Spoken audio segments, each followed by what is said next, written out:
Welcome back to another episode of Radical Narrative. I'm your host, Mylan and Sakej, coming to you from Palmaker Indian Reserve 114.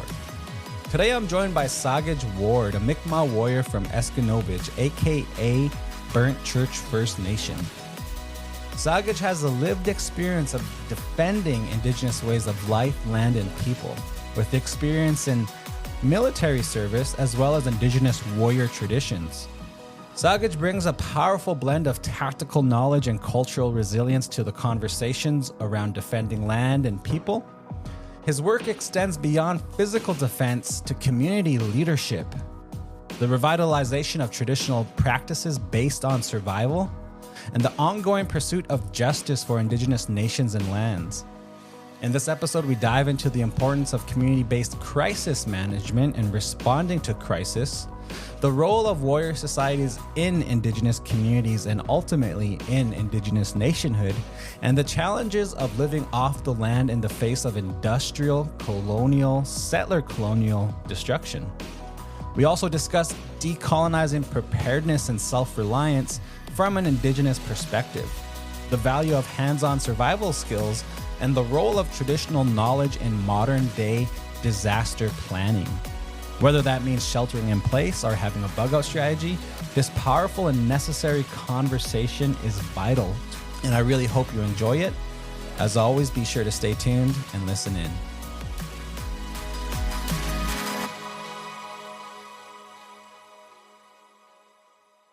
Mic's recording. Yeah, we're good to go. All right. Okay, yeah, Sakej Ward, thanks for making time with me. The episode has been a long time coming. Like, you're on my guest list for a while. As I'm going to reach out to Sakej, I'm going to get him on here, and we're going to have some amazing conversations about some things. And now you're here. A little bit of an uphill battle to get here. Glad you're here. Thanks for making time for Radical Narrative, and I'm looking forward to this conversation with you. But I'll go ahead and let you introduce yourself, who you are, and where you come from. Okay. Well, first off, thanks for having me. I'm the same. I'm looking forward to this conversation too. Okay, in terms of introduction, you mentioned, my name is Sakej, right? And I'm Mi'kmaq. I'm from a community called Esgenoopetitj.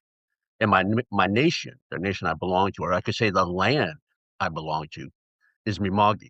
I'm getting up there. So I got 5 kids and 4 grandkids. So definitely getting a large family. I'm also adopted into Anishinaabe in their wolf clan. And that's from work I've done with their warrior society, the Gitchada. I think in terms of my background, I just wanted to say a couple of things because I know we're going to get into it later on.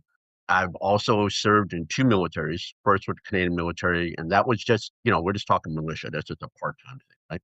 It gave me a taste of it, but I wanted to more hardcore, so I went down and joined the American military and did 5 years with them. And I'll speak more to that later. But that is a part of my story, and as we'll see, it's a part of my story that creates a lot of transformation, or I should say I go through a lot of transformation from that person I used to be. So when we try to understand kind of my background, it starts as a very assimilated person, right? This is total, like, I hate to say it, but like a poster boy for assimilation, right? And that's who I used to be. And then I went through a transformation and went through some decolonization and became more of the person I was meant to be, who I was born to be to my people. All right. So I think in terms of understanding who I am, it's really, really understanding what land I'm connected to, and that being Mi'kmaq, because that really shaped who I became as an adult. Yeah, definitely strong positionality, and part of the reason I always openly say it now is because we're in an era of pretendians. So that's the reason why I really want to hit home people's positionality on our podcast, and obviously set an example that we are people and we come from places and histories and heritage, obviously. So yeah, if you could paint us a picture and tell us about your lands in terms of your family and your people and the relationship there, give us the visualization of how your landscape and seascape ultimately looks. Okay, so let's just talk about just Mi'kmaq to begin with. Like for those that are not really aware, the Mi'kmaq Nation is basically most of the Atlantic provinces. So in New Brunswick, Nova Scotia, PEI, a part of the southern portion of Newfoundland, even areas into northeastern Quebec and into like northern Maine. So it crosses the border of the US into northern Maine. So geographically speaking, you're talking about all that area. And the Micmac Nation is divided into 8 districts. And I live up in a district in the Northeast where my community, Esgenoopetitj, is up there. And it's, if you need like to look at a map and kind of figure out where is this place, it's close to Miramichi. So it's about roughly 45 minutes northeast of Miramichi. And the community of Esgenoopetitj, the name means lookout point because we have been there since time immemorial, right? It's a place that so it wasn't just like a seasonal gathering place. It was a place of residence for a very, very long time because according to its name, as a lookout point, we used to watch the bay. Like there's a bay that opens up right in front of the community that, opens out to the Atlantic Ocean, right? But it was also a traveling point. So we used to have to keep an eye out for friends, family, as well as enemy, right? Because we used to have ongoing wars with other nations around us. So it became a place that it was kind of like a strategic location to watch the river, the bay, and the ocean. So it had long-term settlement there. I like it because it does hit home like you said, the geographical location is very pivotal in terms of who we are and where we come from. Me being from the prairie region, me being from a geographical landscape out here, and then you being out there. And I know a lot of our listeners are beginning to wrap their head around the indigenous presence here in North Americas, and it's been longstanding. Like how you said, it's been a place of permanent residency. It's a lookout point. It exists in your history and your cosmology in that way. And then the reality for us too, as indigenous people in North America and Turtle Island, is that we do have a relationship to colonialism. That there is, the history of colonization that took place. And I wanted to ask you that question in terms of your positionality. What's your relationship to colonialism? I know you mentioned in terms of, coming at it from an assimilated point of view and experience of joining the military, but then going through that transmission, that transformation to who you are today. But in general, what's the relationship to colonialism in terms of your history, your identity, and even ultimately your family history? Well, let me see. I think, you know what? Let me speak about my community's history a little bit because I think my personal history kind of reflects a lot of the same stuff. So my people, we had, the French came into our territory very early on, and the Micmac, and when I say the word Micmac, really that's a post-colonial term, right? We used to say the word Innu, meaning the people. But the reason it's post-colonial because Micmac really means like kinship. It means to make family, to make kin with others, right? But it was in reference at the time to the French, because there was supposed to be an allyship between the French and the Micmac. But as we all know, most of our nations were really pawns in terms of colonial expansion in this fight between the French, the English, and down south with the Spanish. So during those times, we really didn't see what was going on in Europe. So we didn't really know exactly how we're being used as these pawns to gain access to our land. So we were allies to the French, and my people had fought the British in, if I remember correctly, 6 wars from the late 1600s up to 1763. Actually, even beyond that, 1776. So we had fought with the French as these allies, these kinsmen, and it even shaped the English word for my community. And the English word for my community was burnt church. And that's in reference to the British had came up looking for the French during the Acadian expulsion. And we had hid them. Since they were kinsmen, they were like family to us. We had hid them and protected them. And we paid a price for that. They came in with the large gunboats, firing their cannons into the community, raided the community, burned down the French church, and then obviously, as acts of war, right? So even like I say, even the English term has reference to this very volatile relationship with colonialism.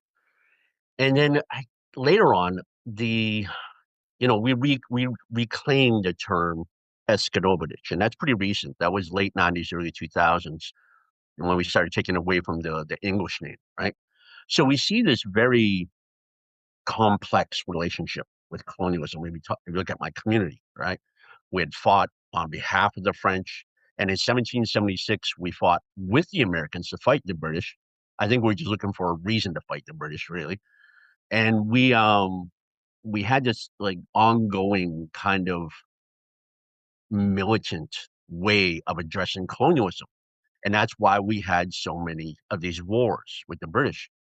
And perhaps a lot of people don't realize the treaties we have on the East Coast are peace and friendship treaties.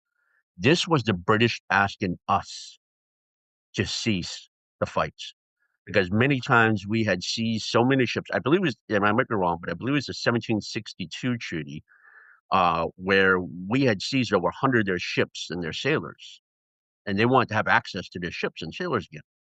We also wouldn't let them out of their forts. Every time they came out of their forts, we would ambush them. We made it very difficult. And in response, they had to create the very first European special forces on in North America, and that was the Rangers. So we had fought with their equivalent to their special forces for many, many years, right? So as you can see, like there's this complex kind of allyship as well as fighting with colonialism, and that actually speaks a lot to my personal kind of story. I grew up extremely assimilated, right? As well as a lot of us are, right? And I grew up not knowing much about my culture, particularly my cultural history. So I was looking, I didn't realize at the time, I was looking to be a warrior. And I was looking for some kind of outlet, some kind of place to be this warrior. So at 17, I go and join the Canadian militia. I get a taste of it, but this is in the 80s. This is when the Canadian military was a peacekeeping design military. It was very soft core, right? Um, I was looking for something where I wanted to go to war. In my mind, it was kind of this idea of wanting to prove myself on the battlefield as a way of proving worth to my people, those I'm around. So, not thinking of politics, really not knowing these politics at the time, I joined the American military, thinking, these guys are definitely going to go to war. They go to war with everybody. As well as I really had an interest in developing martial skills. I wanted to learn how to use weapons, explosives. I wanted to be the weapon. I didn't want to be somebody driving a weapon like a tank or operating a weapon like artillery. I wanted to be the weapon. So I got into the infantry. And I excelled at it. I did really well because I enjoyed the environment. It was challenging, it was tough, and at times it was miserable, but I enjoyed that idea of learning these particular skills in conditions of hardship, challenging myself, and preparing to go to a place that would be, extremely hostile, the idea of the battlefield. So I was that person for a while. But after coming out, like I'm talking only a month or so after I got out of the military, my uncle, who was part of the Micmac Warrior Society, had there was a situation going on over fisheries. It was a small one at the time. And they said, "Hey, you know all this stuff. Why don't you come out and check it out and give us some advice?" And I said, "Yeah, sure." So I went out there, I kind of assessed it, and I gave the Warrior Society at that time about 3 hours of advice on how to improve their perimeter, how to improve their procedures, how to be better prepared to take on the RCMP to protect those grounds. And that right there was a seed that started leading me towards decolonization. Because I remember that night, I'm in the area, I'm in the compound, and I'm looking out and I see RCMP out there. So kind of metaphorically and almost, you know, uh, i- in truth, it was like looking over at the other side of the fence. And I'm thinking just a couple months ago, I would have been on that other side, right? In terms of like supporting the state, the colonial state. But here I am on the inside and I'm now working with my people. And that caused me to think, well, what is the true nature of Canada and the Mi'kmaq Nation? Like, what's really going on here? And that really planted that seed for me. It created so much doubt. I really had to look into it because I was revealing not just the history of my people and my community, I was learning the history of myself, who I was supposed to become. And that really, it was like a pivotal time. I honestly, in my mind, I see it as that's where I went from James Ward, the soldier, the assimilated person, to Sakej, and I became this Micmac person. And that was the starting point because it wasn't quick. It wasn't overnight. I'm a very stubborn person when it comes to my beliefs. So it took me about 7 years to really kind of make that transformation. But it really it was that moment that changed me. For sure, that pivotal moment and experiencing firsthand that like clash with colonialism, right? The police having even in terms of activism standing, and seeing the imposition of colonization, it becomes really clear, like like the dynamic that's ongoing, that settler colonialism wants to expand, settler colonialism wants to oppress indigenous people. It's an ongoing thing, and I like how you paint this picture from the historical realities that your people faced, and then all of a sudden this ingrained innate uh you know warrior that exists as a result of that history, and then bringing it into the modern, and now observing the presence of the police, observing the presence of the settler state, still playing these games of colonization and oppression. And one of the things I wanted to ask you, and I know we talked about it before specifically, is that you did experience, even um, the settler state violently reacting to you, yeah, and in the late '90s. Can you explain and highlight that? Because for me, the reason I want to highlight that is because you did experience not only the visual observation of seeing the RCMP on the other side of the line, but also seeing settler colonialism and them reacting to you very violently for being who you are, for living on your land, for making this stand in this state. They chose violence against you. Yeah, so I guess the story that best kinda explains what we're talking about is the fishery fight that we had back from '99 to 2001 in my community, and that's a really l like, it's such a good story, it brings up so many good things, and when we speak of conflict, we always think, "That's horrible and it's harsh," and no, there was, like, an amazing social transformation that happened there, but if we're just gonna speak now to, like, the settler violence that we encountered. So, just a quick little bit of context. During that time, there was the, 1999 Supreme Court martial decision that came out about fisheries, acknowledging that, the Mi'kmaq have a right to go fish, they can engage in commercial fisheries, and we're supposed to be, like, totally unimpeded by the government. Uh, well, we did.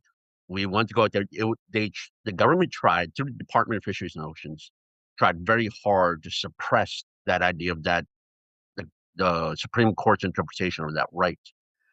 And we went ahead and we fished, and we said we don't need the DFO to tell us. Because number one, we never gave that up. There's no surrendering of resources in our treaties. Like I said, they're only peace and friendship, right? So we were saying, wait a minute, this is our area. I don't even like using the word fisheries because it sounds so much like they're trying to change it to a commodity, right?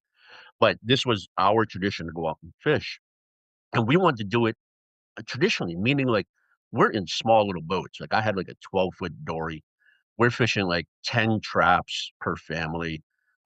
This is small compared to the non-native commercial fisherman has, like, these 55-foot long boats.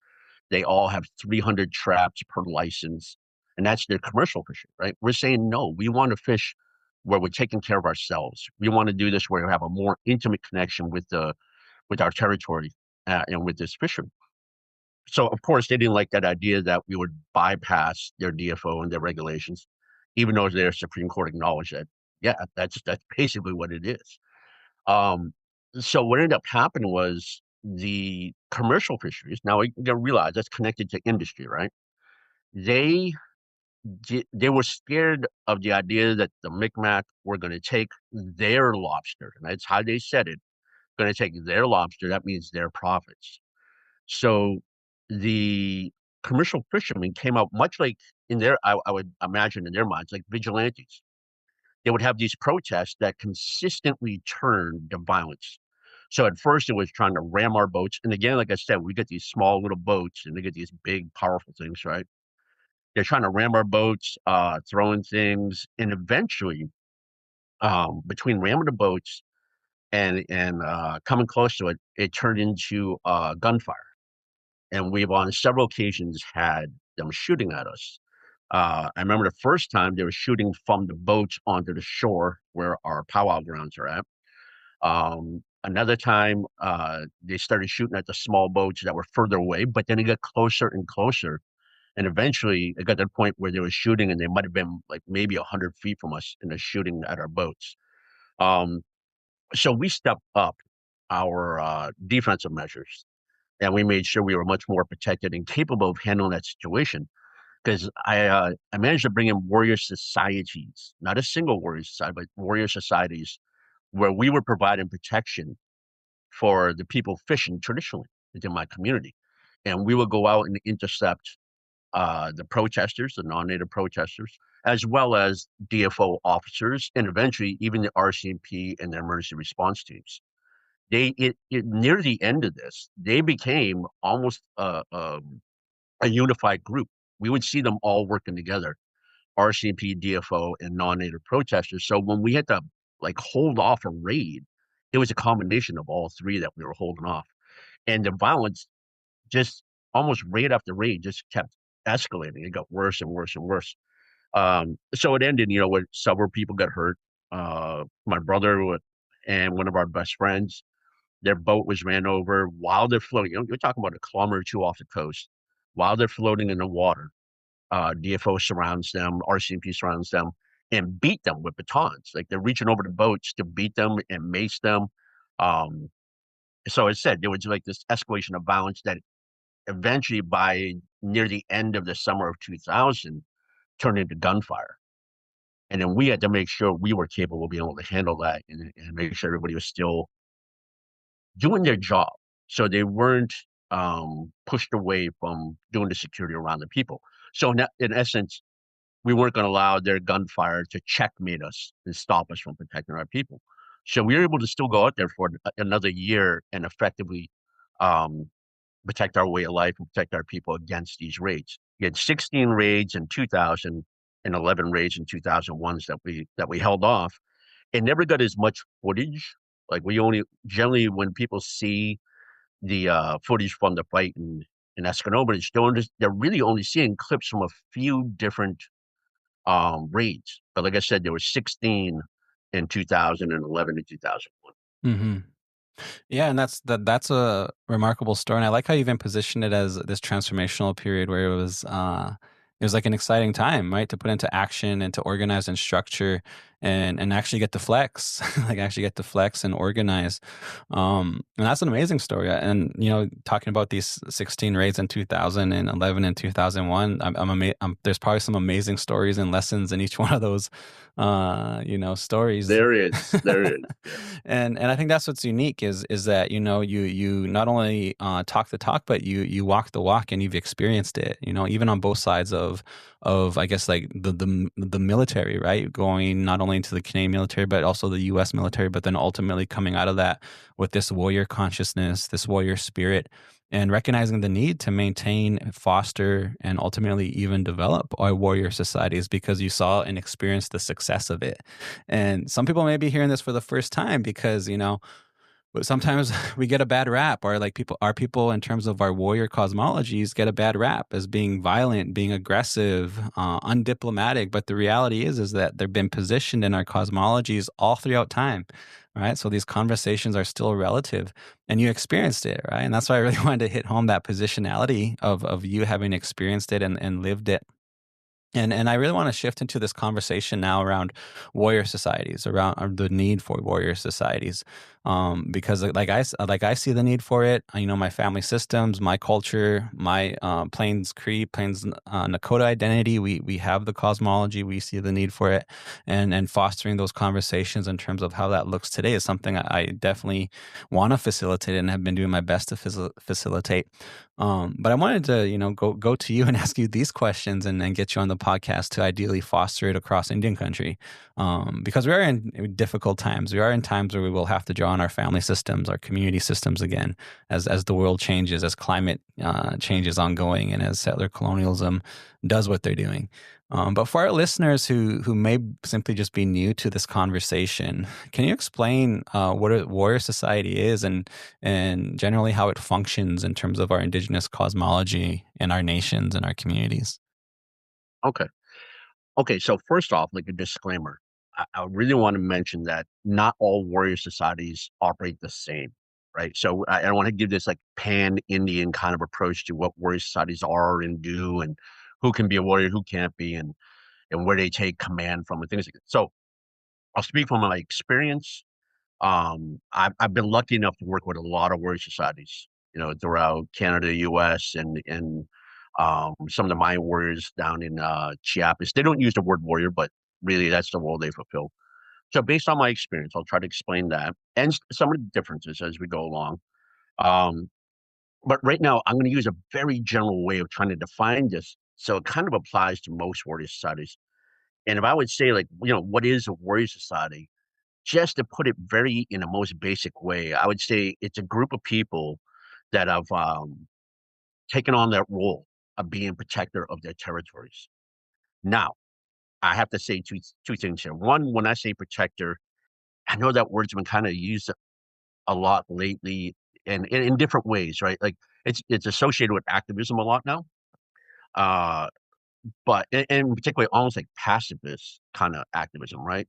Um, However, when I say it with warrior societies, I do mean protector in a real sense, like a very, very much the physical protector. And from the Micmac point of view, when we talk about warriors and we say the word smugness, it's generally described as like shield bearer. And I think, mentally that kind of produces the right image as a protector, right? You're the shield bearer, and that's kind of what you take on. And it, so if you think of yourself as like a defender or a protector, that's really what I'm saying. And one who is willing, this is key, one who's willing to get out there and physically, really, truly protect. So you're not just engaged in political action. You're not just engaged in protest and rallies.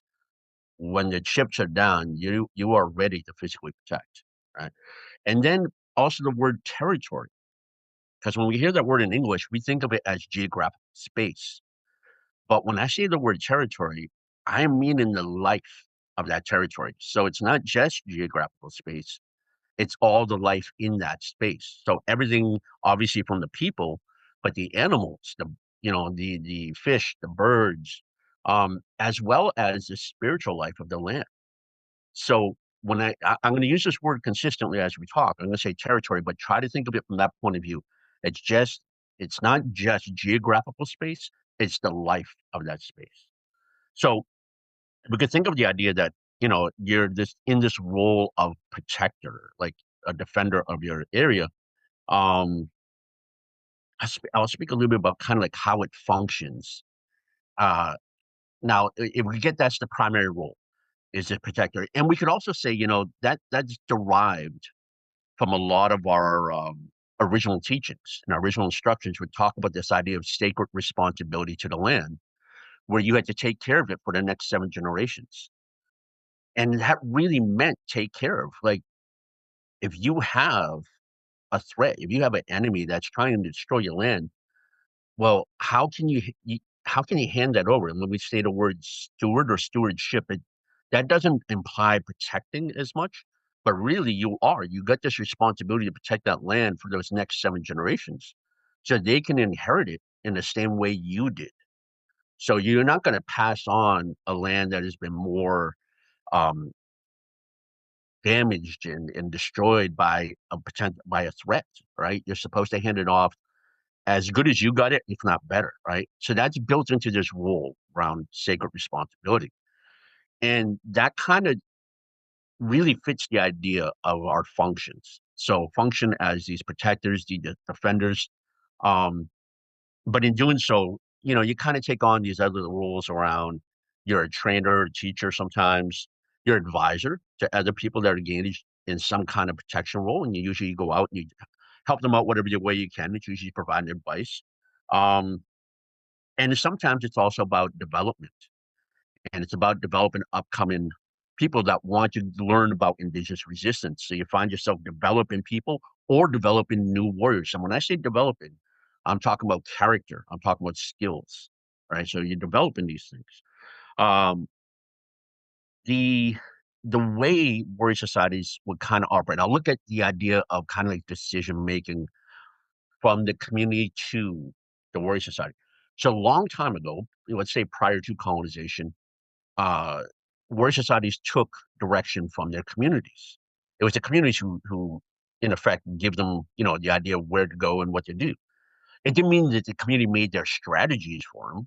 They basically gave them like the mandate to go and do what you need to do to protect the lands. But we know post-colonization, our communities are not the same. There's been so much assimilation We've been brought into this kind of neo-colonial context that we don't think like that, right? So warrior societies were kind of left in this really strange situation. Like, how do I take direction from a community that has been so effectively assimilated, right? So before we would have had, these large gatherings in the community to have some kind of political direction and whether or not warrior societies were needed. Nowadays, it doesn't really operate like that as well. But again, I don't want to speak for all warrior societies. I'll give you some examples. Uh, if you look at the Mohawk, for instance, they kind of still, they really rebuilt their relationship with the idea of community. So their warrior societies take a lot of direction from the Longhouse, right? It's a very, very close relationship. The Anishinaabe, if you look at the Digital Warrior Society, they take direction from their leaders and their spiritual leaders that are involved around the Warrior Society. If you look at the West Coast Warrior Society when they used to operate, they were a little bit more independent. They took direction from trusted advisors, elders, and specifically the community that they were asked to go in. They really asked the community to establish like parameters and boundaries around how they want them to operate. So it was trying to reconnect and rebuild that relationship between community and warrior societies. So the ability to function with the communities like that, it was disconnected, post colonialism. But there is this desire and attempts to try to bring that back. Another really good, quick example of that is during 2005 with the Caledonia situation down there. I was asked to bring in some warriors, so I brought some in. And instead of acting independently, I went straight to the clan mothers and I said, "Listen, we're here to support your guidance. You let us know how you want us to handle this. We'll develop the strategy and tactics, but let us know kind of what the boundaries are and how you want us to do this." So we were deliberately connecting with them and trying to revive those old connections. Mhm. Yeah. Yeah, I like that because the assumption, I think, even in terms of the neo-colonial era, is that warriors will operate individually, kind of like these wild cards, lone wolf, right? You kind of hear that even in Western interpretations of that, right? Like the one man wolf pack, like that joke. But really, you're highlighting this positionality that we come from communities that there are these checks and balances in play, that there is this diplomatic project in between the community in terms of how these decisions are being made, and that a lot of our communities, some of our communities, do actively maintain some of those practices and those diplomatic projects within it. Like the traditional governance system is still there in some cases, and that's one thing I feel that we can't overlook, right? Because that's our nationhood. We're having basically a nationhood conversation. And then the other thing too is that you're really highlighting also that it is a warrior society, which means there's more than one, that there's a group of like-minded individuals, that it's a team's approach, right? The classic cliche of teamwork makes the dream work, but then also there is still these checks and balances that are in place. So it's not something that's just out there coming out of left field. That no, this is a structured project that exists in a lot of our narratives and a lot of our communities, that is actively ongoing. Yeah. I want to jump into the question too, because I like you gave a really great example in terms of your experience out on the East Coast in the 90s and 2000, 2001. But then can you give us a more comprehensive picture of the role of warrior societies historically, um, and but also tie that into the contemporary. So you gave us some examples there with the Mohawks, the Gijida, the West Coast Warrior Society. How did things look historically, and then how is it even playing out contemporary now? So still making this bridge between the past and the present. It's a little tough. And the reason I'm saying it's tough is because we kind of almost got to look at it in terms of different periods. So let's look at it this is let's say the first period is kind of like pre 1880s, right? So we'll say roughly around that time.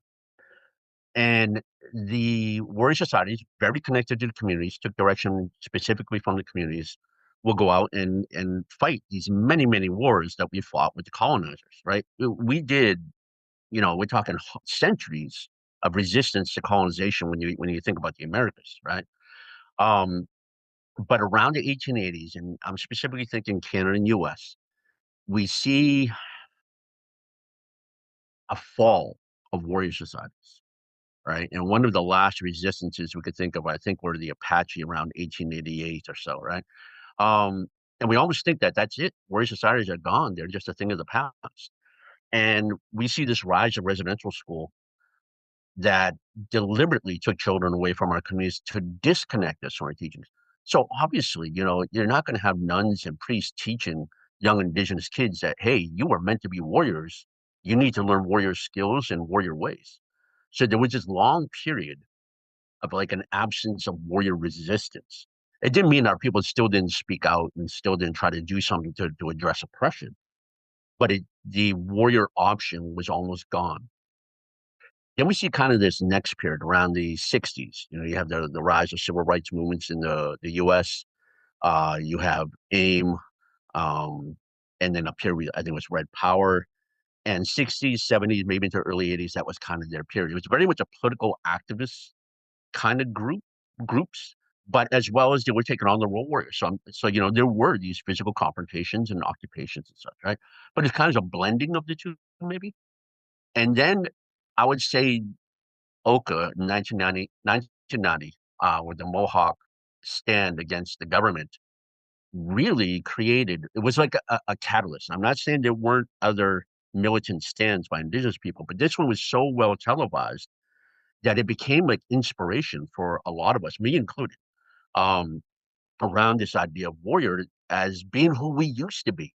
Like these real, when I say the word militant, I feel like it throws us off, but these real people that were willing to protect physically, that would be defenders of their people, their lands, their territories, right? And Oka became that inspiration to it. Like I know with the West Coast Warrior Society, I know with the Gitchada, a lot of them, they were inspired by that too, right? So there was a very much strong kind of response to rebuilding warrior societies in that way. That went on until around the early 2000s, I'd say. Maybe I'm just taking a shot at this, maybe 2008 or 9, maybe up to 2010.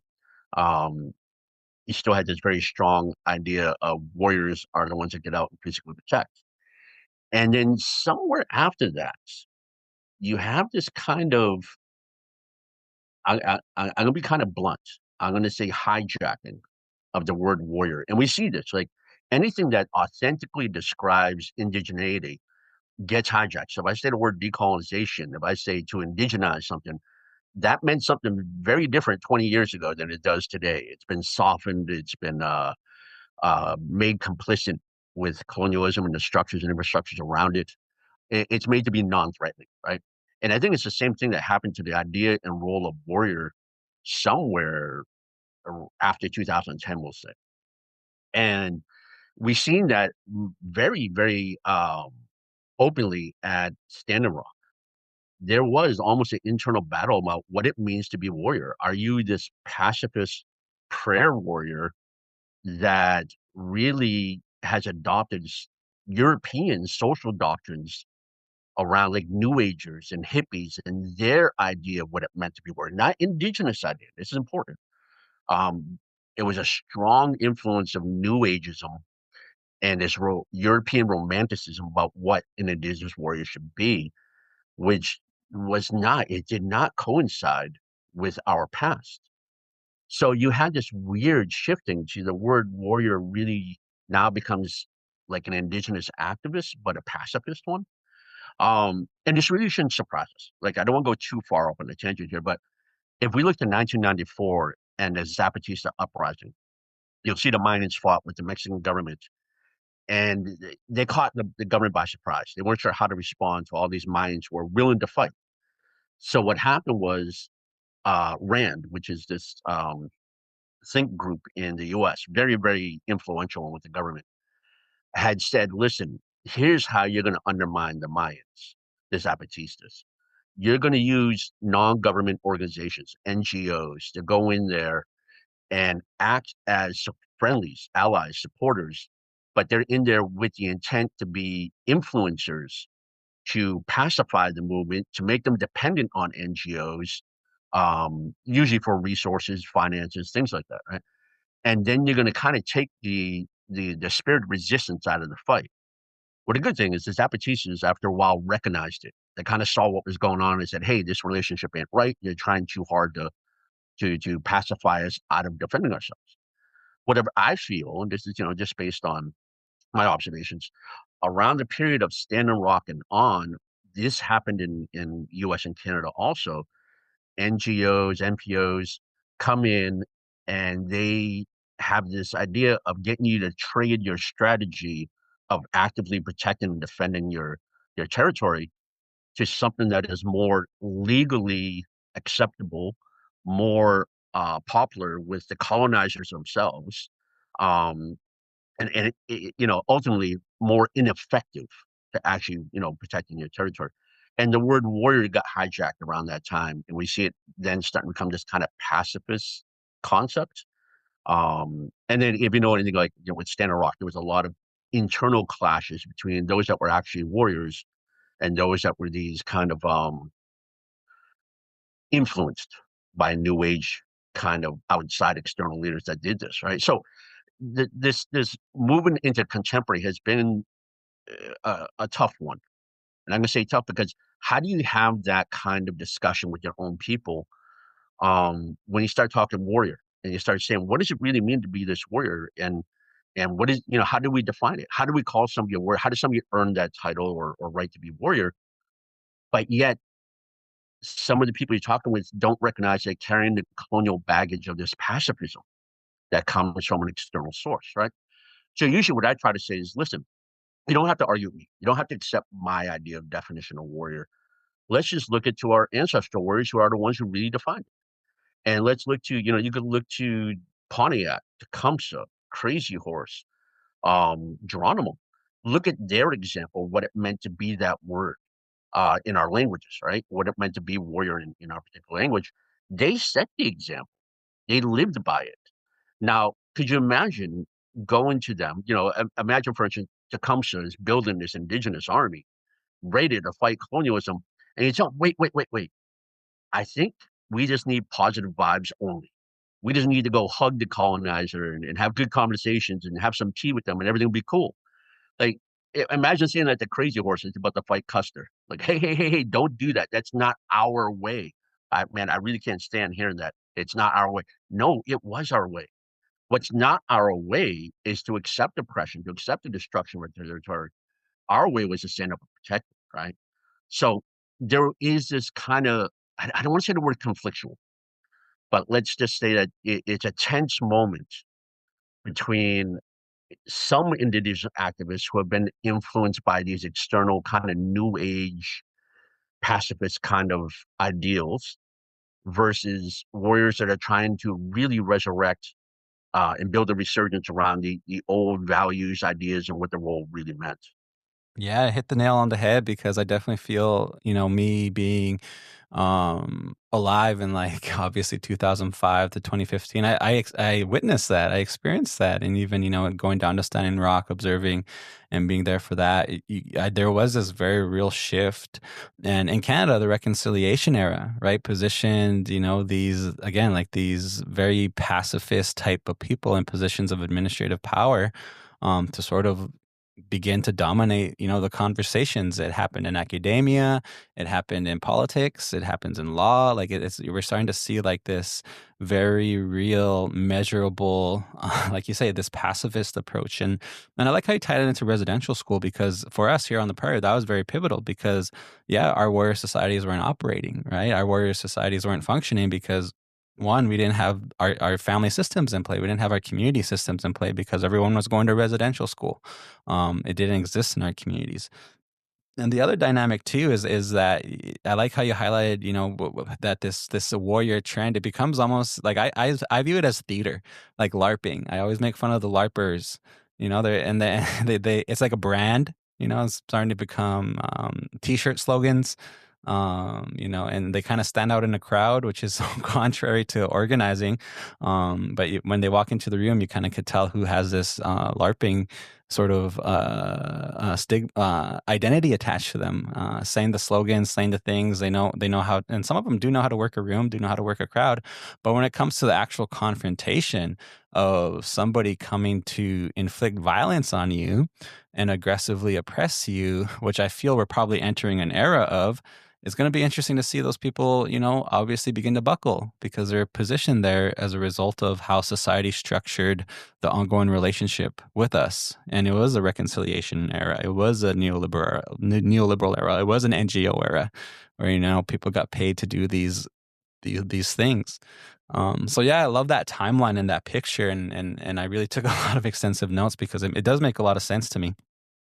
And again, we gotta recognize that the warrior societies, this consciousness, this system was in play in our communities. However, again, late 1880s, early 1900s with residential school, it sort of I don't want to say it disappeared, but it was definitely went underground, put on the shelf in some systems. But the songs, the history, the cosmology, the belief systems, and even the people. Like I know every indigenous community probably knows the names of their warriors that aren't as mainstream contemporary, as some of the people we mentioned, which are great access points. Like you could read about Pontiac, you read about Tecumseh, Crazy Horse, Geronimo, but we have warrior cosmology and stories in our communities also. People who chose to walk that path, making the conscious choice to walk that path, and they're the ones that you went to when it came time to fight, right? And it came time to engage in combat.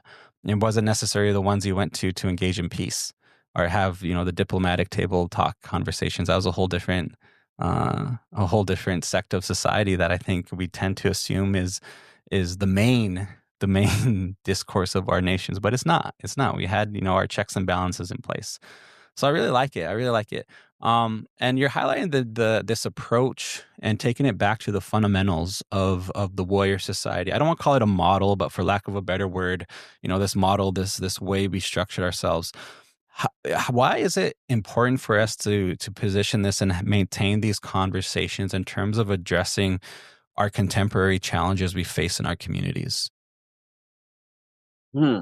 Well, I think there's a lot of ways we could look at this, and we got to realize when we say the word challenges, from an indigenous community's perspective, we're really saying more like crises, right? Like things that we're engaged in are on a more profound kind of set of conditions than say the average Canadian or something, right? So a lot of times we talk about crises and conflict kind of environments. So what can warrior societies kind of, why are they important in these times like that? And I'll try to nail a few. I'm sure there's way more that could be added to this, but I think first off, it's about warrior societies really look to the idea of reclaiming that sacred responsibility to protect our territories. And you're going to hear me say this multiple times as we speak, but that is really the key behind this. Um, and the I feel anyway that the quicker we go back to taking up that role of being these stewards and protectors of our territories, the faster we can help bring back the health of our communities. So we talk about things like climate crises and such. Um, redeveloping a responsibility to the territory around us becomes one of the best ways at addressing, how are we going to make sure there isn't more damage or an escalation of this climate crisis, right? So sacred responsibility comes really key. Now, another thing too, like with this warrior, for lack of a better word, model, um, I guess from the outside you don't see it as much, but internally it is skill driven. There, like if I say the word worth, it's a tough word, right? Because if I say that warriors within warrior societies try to develop their worth. I don't want to make it sound like we don't see them as having some worth to begin with. We don't see them as starting at zero. You know what I mean? As an indigenous person, having that history and the legacies that came before them with their ancestors, you're not walking in with zero worth. That's what I want to get at. But in terms of taking up this role of being a protector, what kind of skills do you have to fulfill that role? You might have a great desire to want to be that person. But what do you offer? What do you put on the table in terms of skills? So warrior societies for a long time, it's about skill development and training and practice and trying to get better and better. And within it, there was this like, I don't know, you could say like friendly competition amongst warriors about who's better at this and who's better at these skills, which was great because it forced you to keep pushing yourself to become better and better. So I really like this atmosphere that was within it. around the idea of just trying to make yourself worthy for the fight, make yourself worthy of being able to protect your territories by constantly developing your skills. Um, Another thing to look at that could really be important is the idea of merit-based leadership. So within warrior societies, because there's so much skill development, there is this kind of combination of experience and skill. So if you have trained a lot, you developed a lot of good skills, and you've been on, I'm going to say the word deployments, only because people can recognize that word better. But if you went out many times to protect your communities, your nation, or other friendly indigenous nations, that experience you gained is really held with a lot of respect. So when it comes time to look at leadership, it's those who have developed their skills, their personal leadership, and have these experiences in these different deployments that really shapes, who becomes a leader later. Because I know it sounds very like it's set up in a hierarchical way, and it's not so much. It's more complex than that. Your ability to take warriors out to go do some kind of engagement, to get involved in the deployment, is based on your ability to persuade them. And that ability comes from your reputation. So if you develop good skills, you got good experience, and you've shown good leadership, you are more likely to be able to persuade other warriors to go with you. Because keep in mind, it's not a coercive institution. Everybody there is voluntarily there. They could walk out anytime they want. They could give any excuse to say, you know what, I can't come with you this time, right? It's the ability of that person to be able to say, listen, there is a horrible crisis going on, and we have a noble fight, something really honorable we should be a part of. Let's go do this. And it's your ability to persuade. So it's your reputation that becomes the basis for your leadership, right? And I believe that's great in the sense of it kind of reflects what it was like a long time ago, where we didn't have coercive political institutions. It's really based on your reputation to be this good leader that allow people to willingly follow, right? Um, Also within the warrior societies, we practice a lot around organizing around roles and duties and positions and specialties, which obviously becomes really good in terms of any kind of challenge and crisis we'll have now. So we don't address things in this like ad hoc, just throw the group at it. People already kind of know what their roles and duties and responsibilities already are. Um, Another big thing is there's a lot around character development. Assimilation has just done horrible things to us. We've taken on a lot of bad habits. We have become we carry a lot of colonial baggage. We have a lot of colonial values, and we have to shed that. So there's a lot of character development that happens within warrior societies. And we do whatever we can to try to rebuild the old values, the old worldview, the practices, the ceremonies, the rituals around warrior societies. We recognize it's all in fragments, but we're doing what we can to really rebuild all that stuff and draw on the examples of prior words, our ancestral words. What did that mean to be that person? So we try to build that character. Um, and another thing is it, the idea of promoting a community-based approach to conflict and crises. This isn't about some, the typical kind of like a Western model of the hero, somebody that comes in and has a cult of personality and he becomes the person that everybody wants to admire. No, this is more of a community-based approach where we recognize everybody there is going to have some kind of something to play within the fight. And then we do where we can to make that community-based approach part of how we shape our strategies and our tactics. And I believe that's going to help us, in the future too, whenever we're dealing with whatever crisis that may look like. So say climate disasters, we have to approach this from community-based ideas and not just the emergency management director says this or that. It's really going to be about how a community will respond to it and rebuild from it. Yeah, I really like that. I really like what you laid out again, like, these points that we have to be mindful of in terms of our approach, grassroots approach, community-based approach. Like one of the stories that came up to mind when you were talking about it was during the lockdowns of COVID, which a lot of people who think this way saw coming. Like during the pandemic response, we knew that, stuff was going to lead to lockdown, and there's conversations of how to protect our families around that. And even around all of a sudden, the impromptu creation of security. Like suddenly, some people had a skill set of being able to measure, predict, and organize people to provide adequate security as opposed to, just people just randomly getting up off the couch and going to a checkpoint. Like there was design elements that had to be applied. But one of the most interesting ones I heard was coming from a grandma out of Morley, Alberta, where she said during the lockdowns they had nothing to do, and so they went outside and they made a fire. And since they're outside making a fire, visiting, talking, they decide to make some soup. And when they made some soup, suddenly the neighbors and the children and people who couldn't leave the community started to come and gather around this fire and started to come and gather around this soup. And it became sort of like the basis of their organizational model during the early days of the lockdown. And obviously things changed. COVID made their way in. They had to go into their households. People started to get sick. But when she told me that story, I was like, man, that's like a perfect example of like community-based approaches of how things start to unfold in our family systems and our community systems. And for me, it's always going to resort to this concept of that home fire for me as a family member, for me as a community member, of where our home fires are. How are we going to protect those home fires? How are we going to provide safety and security for our family systems?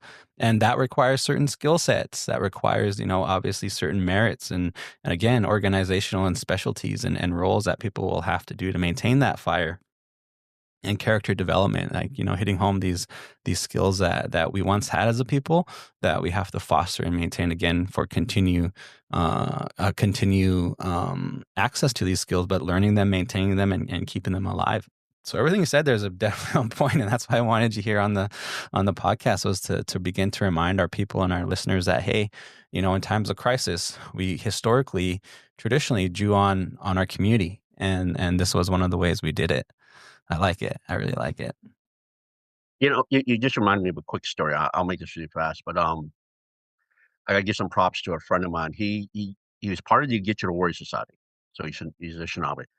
And during our fight in Esgenoopetitj back in 2000, he came out and he brought several Anishinaabe warriors with him. Great job. They did an awesome job. They went home and they got all these skill sets, right? When COVID happened, that's exactly who the community turned to. They turned to him, and he brought in some of these warriors, and they connected with people in the community that wanted to help but had no skill sets around security. So he passed on all these techniques, and it was like on the job training, right?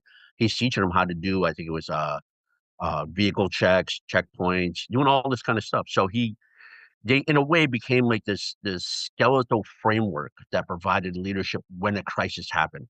And then what get fills in the kind of the muscle and flesh of this body is the rest of the community members. But they provided kind of the skeleton for it until time was needed, right? And then everybody kind of gets involved. So they did a great job doing that. I want to ask you the question, but I feel like we've already answered it, but I'm going to ask it anyway. Is that, like, how does this philosophy, and even like the example you've given of how community came to be this skeletal framework to put in, and then the surrounding community came in, was the sort of like the structure, the meat to that skeletal framework.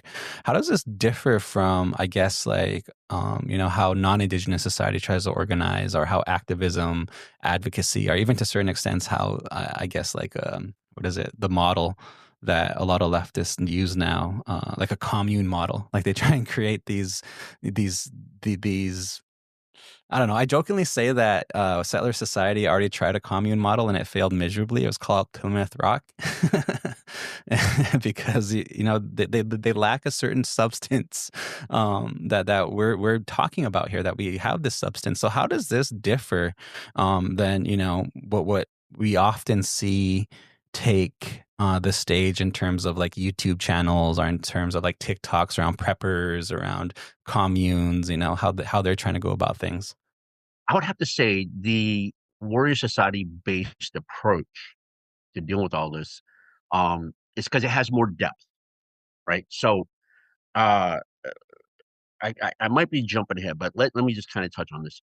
Um, if we were non-native, and let's say we were like preppers, our way of dealing with potential crises in the future is to create what's called mutual assistance groups. So basically, these are people that just kind of share the same interest that, hey, the future might hold some bad stuff for us, and if it does, let's work together to deal with that crisis. So really, the only point of intersectionality is the threat of a crisis, right? Um, whereas warrior societies and indigenous communities, our intersectionality points are just all over the place because everything about it. We have a common heritage, we have a common history, we have a common language, we have a common spiritualism, as well as this idea that we're all related or connected somehow, whether you're either like you're a cousin or you're a community member. We're all connected, and if we think about that depth, what happens is we really recognize we have a common worldview. And this is so important, right? The worldview around being indigenous, what does it mean to be indigenous, in particular, like in reference or relation to the idea of the land that you're a part of. What does that mean? And if I was non-native, it would probably be very hard for me to express, being on somebody else's soil. What does it mean to be connected to that land? Because they're not, right? Whereas our people can, come from that commonality of the worldview that comes from our cultural understandings, that we've been here forever, that this relationship is a direct relationship that we've been connected to it. So I would say that depth of all these extra things that go beyond just self-preservation, right? So again, if I was a non-native prepper, I'd be building some kind of mutual assistance group with other people that feel threatened by a potential disaster. But that's it. What else do I know about them? Like ethnically, they may not be the same as me. Historically, they're not the same. They may not have the same language. There's very few points of connection. Whereas with us, on every point you bring up is connected, right? So I think that gives a strength to it. Is this real deep um, feeling, I could say, that comes from all these connections. I like that.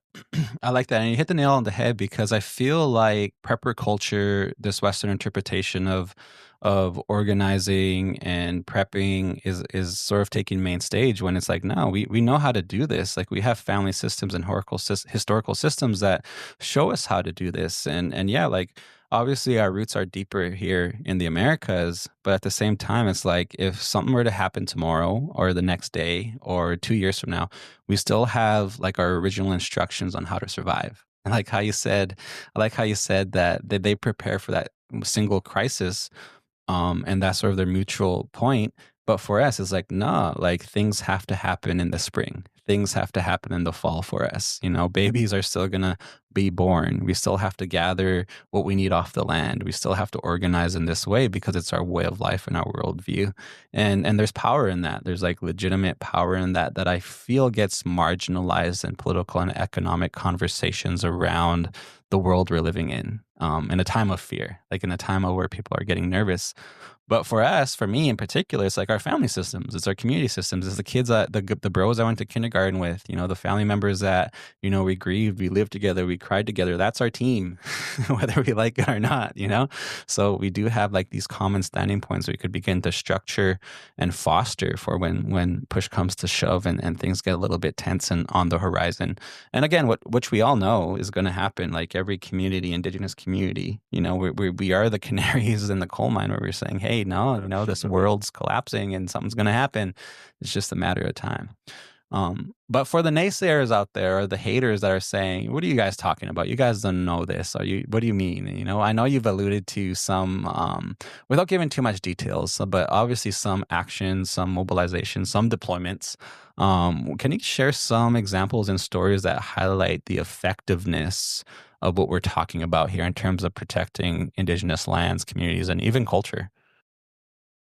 Yeah, there's a lot of stuff we could pick out little, pieces and bits, and that would kind of, capture it. But you know what? There is one really good story that captures a lot of this, and I'll use this story. Um, Back around, I want to say 2005 also. So it's probably I think it was before Caledonia, uh, or maybe it was just after. There was this, I mean, we're all aware there's this biker gathering that goes on in North Dakota called Sturgis, right? And it's the biggest biker rally in the world, right? You get anywhere from 500,000 to 1 million bikers that come in, and and we're talking, it's really dominated by biker gangs, not in terms of numbers, because there are more people out there that are more like what the bikers call rubs, rich urban bikers. These are the lawyers that come in dressed as a biker. Like again, they're LARPing, right? But really, the atmosphere and everything about it is just dominated by biker groups, right? Uh, What the problem was, there was this businessman that was trying to create the world's largest open air bar. And he wanted to be able to run 40,000 people through it a night. But he wanted to do it on this area called Matopaha.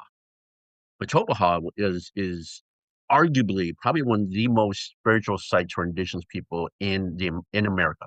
And the reason I say this is I think there's 7 different indigenous nations that have teachings that go right back to that mountain, Matopaha, right? And I think the Cheyenne get their 7 arrow teachings right from that mountain. So, that's so when I say it is, very spiritually significant, that's what I mean, right? So this open air bar was going to expand onto that, right onto the base of the mountain. And then, of course, like people come out and said, no way, they can't do that. And the Lakota in particular were very much saying, that's not going to happen. So they went in and they started protesting. They occupied a piece of land and they're protesting. The response obviously was, this businessman says, no, we're going to build it, whether you like it or not. uh, the state police got involved. And in the states, whenever there is an indigenous confrontation, the FBI gets involved because that's just how they divide up their jurisdiction, right? So the FBI was involved. Um, the state police had the National Guard riding shotgun with them. So you get this great like law enforcement slash military kind of group. Then that company goes and hires um, a private military contractor made up of ex-Navy SEALs and Rangers. So these are elite forces, soldiers that got out who are now working for big companies to basically suppress activists in the same way, or using some of the same techniques they would have suppressed insurgents overseas, right? So you get this group that has this security team of all these ex-military guys. You got all this law enforcement, and then you get these bikers number between 500,000 to a million. Now, how in the world do you deal with that when you got maybe 100 people on the ground, in terms of occupation? So they reached out and they wanted warriors to get involved. And I got the call and they said, "Can you come down?" And I said, "Yeah, I could come down. I could do whatever I can to help, right? There's no way we could bring in numbers that could like rival that much, but we'll do what we can to help." So I get down there and I was actually like run the training. So I had warriors from multiple nations. It was mostly Lakota, Ponca. Um, there was a few other, but they made up the majority of it. And we trained. You're talking 122-degree heat. We trained every day. People were dropping like flies from heat exhaustion, burns. I remember our skins were blistered up from these horrible sunburns. But we trained and trained and trained. And there was this pivotal point where right before things got superheated, there was a chance to go in during the rally when the bikers are at their highest and go and take the city hall of Sturgis. But the only way they could do that is if they had really solid protection. So I had purposely trained. I'm saying but let me be clear. There was several of us. It was a group of trainers. It's just I was kind of running the train. Um, we trained everybody specifically for that task. And I mean, I really got to say, like, the spirit of the people I was working with is amazing. Like, they were just so motivated to get out there and do this. And you got to remember, this is like 30 warriors, and they up against all this colonial force. And then we did. When the time came, we created a ring of security around the elders, the activists, the spokespeople, and we pushed our way through everything and took the city hall, held it purposely to run public relations out of, to do media operations out of, and managed to do a lot of interviews, draw a lot of attention to the subject. And we did this by doing something very controversial. When the older generation of resistors were really worried about how we're approaching this, and we were purposely going to go in there militantly. We were going to look militant. We were going to wear balaclavas so they can't identify us. And this is not long after. Remember, we're talking 2001 in the shift in the security atmosphere, right?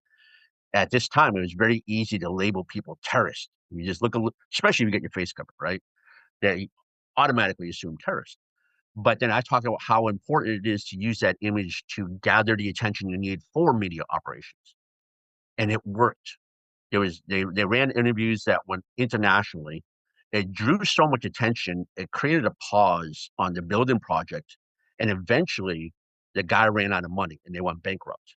So the project never went through. So we see was this commitment to this cause. Remember, these are all volunteers. These warriors knew they were going into a situation where you can't even count the ratio of how much they were outnumbered, and by multiple forces, right? They went in there. Like my job wasn't to encourage them to be ready to protect. My job was really to try to hold them back from not getting into a unneeded confrontation. Their warrior spirit was powerful, and I really say like it was an honor working with them. It was an honor being a part of that because they really demonstrated this ability to tap into our ancestral power and use it in such a way where we could take on an enemy that outnumbers us like it's innumerable, right? Hmm. And to be able to still have a strategy to win, and it worked. Yeah, it's a great example. And there's a reason why a lot of people probably didn't hear about this is because it worked. That sort of sums it Yeah, up. true, true. Yeah. Is that, the reality is that the settler state, and these expansion projects, they happen all the time all over the place. And if it worked in that situation, it's a tested method that organizing in a very structured, intentional way does yield certain results that we may not necessarily see from, I guess, like the neoliberal turn the other cheek way, right? Is that when push comes to shove, there's a way and there's options here that we could expand on and utilize if the time's right. So you sort of highlighted, I guess, one of the things how it was successful and how it worked. And obviously, there's always going to be naysayers. There's always going to be haters. There's always going to be people who want to have more of a critical analysis, which is welcome. Let them discuss. But a lot of it sometimes is misconceptions. Like, people have misconceptions around what we're talking about here, as it being, obviously predominantly violent, or it's male driven, or there's no space for any like LGBTQT or women or anything like that in in this society. Like, very, like, it comes across as like male chauvinist.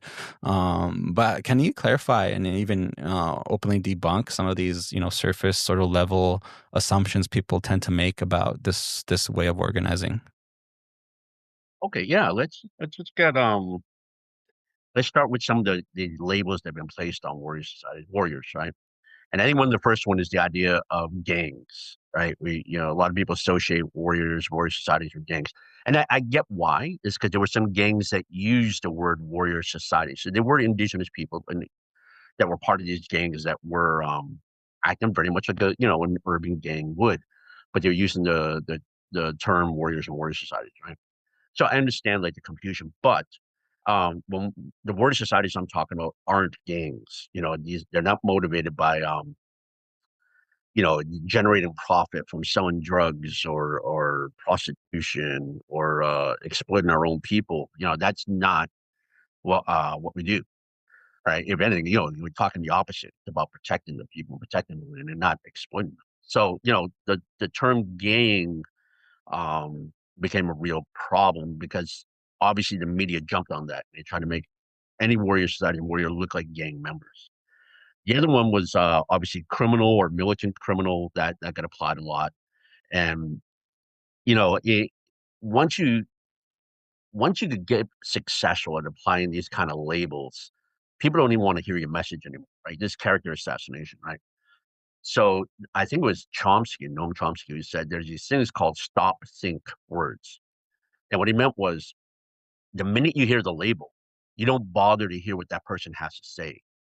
So, a long time ago, it would have been Nazi or it would have been communist. You don't stop, particularly, let's say it's the 50s, right?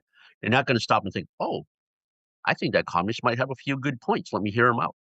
The minute you heard communists back in the 50s, you automatically assume this was the worst kind of person, right? Well, there's the same techniques being used, right? So whether it's gangs or criminals or militant criminals, you hear that. And the big one of our day is the word terrorist, right? And, the application of the word terrorist really became really big after 2001. Prior to that, even like the Mohawks in Oka, they were being referred to more like militant criminals. I think the word terrorist might have been used sometimes, but more like militant criminals. But post 2001, the term had to be terrorist, right? So indigenous warrior societies were constantly seen as these terrorists. Um, we could go deep into this and like look at what's the definition of terrorism. Um, and if you could just think of the idea that terrorism, particularly, yeah, there's terrorists like Magriella, who is this, they called it urban guerrilla warfare, but it was terrorism. Looked at the idea of targeting, specifically targeting civilians to generate an atmosphere of terror that outweighs the government's influence. So you can bypass or dominate government influence through this atmosphere of terror. And you could think of like the mafia, for instance, as an example of that. People don't want to go up against the mafia because there's this old idea of there'll be consequences. Terror was used to achieve power, right? And that's kind of what terrorism is about. But you don't see that in warrior societies. You can't turn around and say warrior societies are out attacking and killing colonial settlers right now. You can't turn on and you can't show me where um, indigenous warriors went out and I don't know raided a Canadian town and started killing off their civilians. That would be terrorism, right? With the objective of trying to create an atmosphere of terrorism. But we can, it's particularly historically look at colonial terrorism, and we could say, listen, that is exactly how they operated. They attacked our people. They attacked the civilians. They attacked the women, children. Just look at the idea of scalping. It didn't just apply to warriors. It applied to all elders, women, children, right? So terrorism really needs to be applied in terms of the colonizer, not the warrior.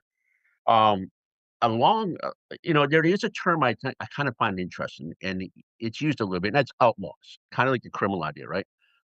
I would argue that maybe that applies a little bit more because I would say indigenous warriors should exist outside of colonial law. So if you want to think of it that way, outlaws, because really what we're doing is trying to protect indigenous law, the idea of our own natural laws. It's a different system of law as opposed to colonial law that's been imposed on us, right? So maybe the word outlaw, if you look at it and apply it in that political context, I could kind of accept that. Um, but those, these things are really, they don't fit what warrior societies are and what they're about. In terms of like, oh, a good one was you were talking like gender, like, we think of warrior societies as being male dominant. And no, like warrior societies, at least the ones I've worked around, are open to females in the warrior societies. And I would think, I'm going to point to Gitchada, the Anishinaabe, as a good example of this. A large portion of their warriors and are female. And you got the Gitchada, the female warriors, right? And I really hope my sister's out there because I want to do a little shout out to her. And Joe Sini is one of the best examples of what the Gitchada should be.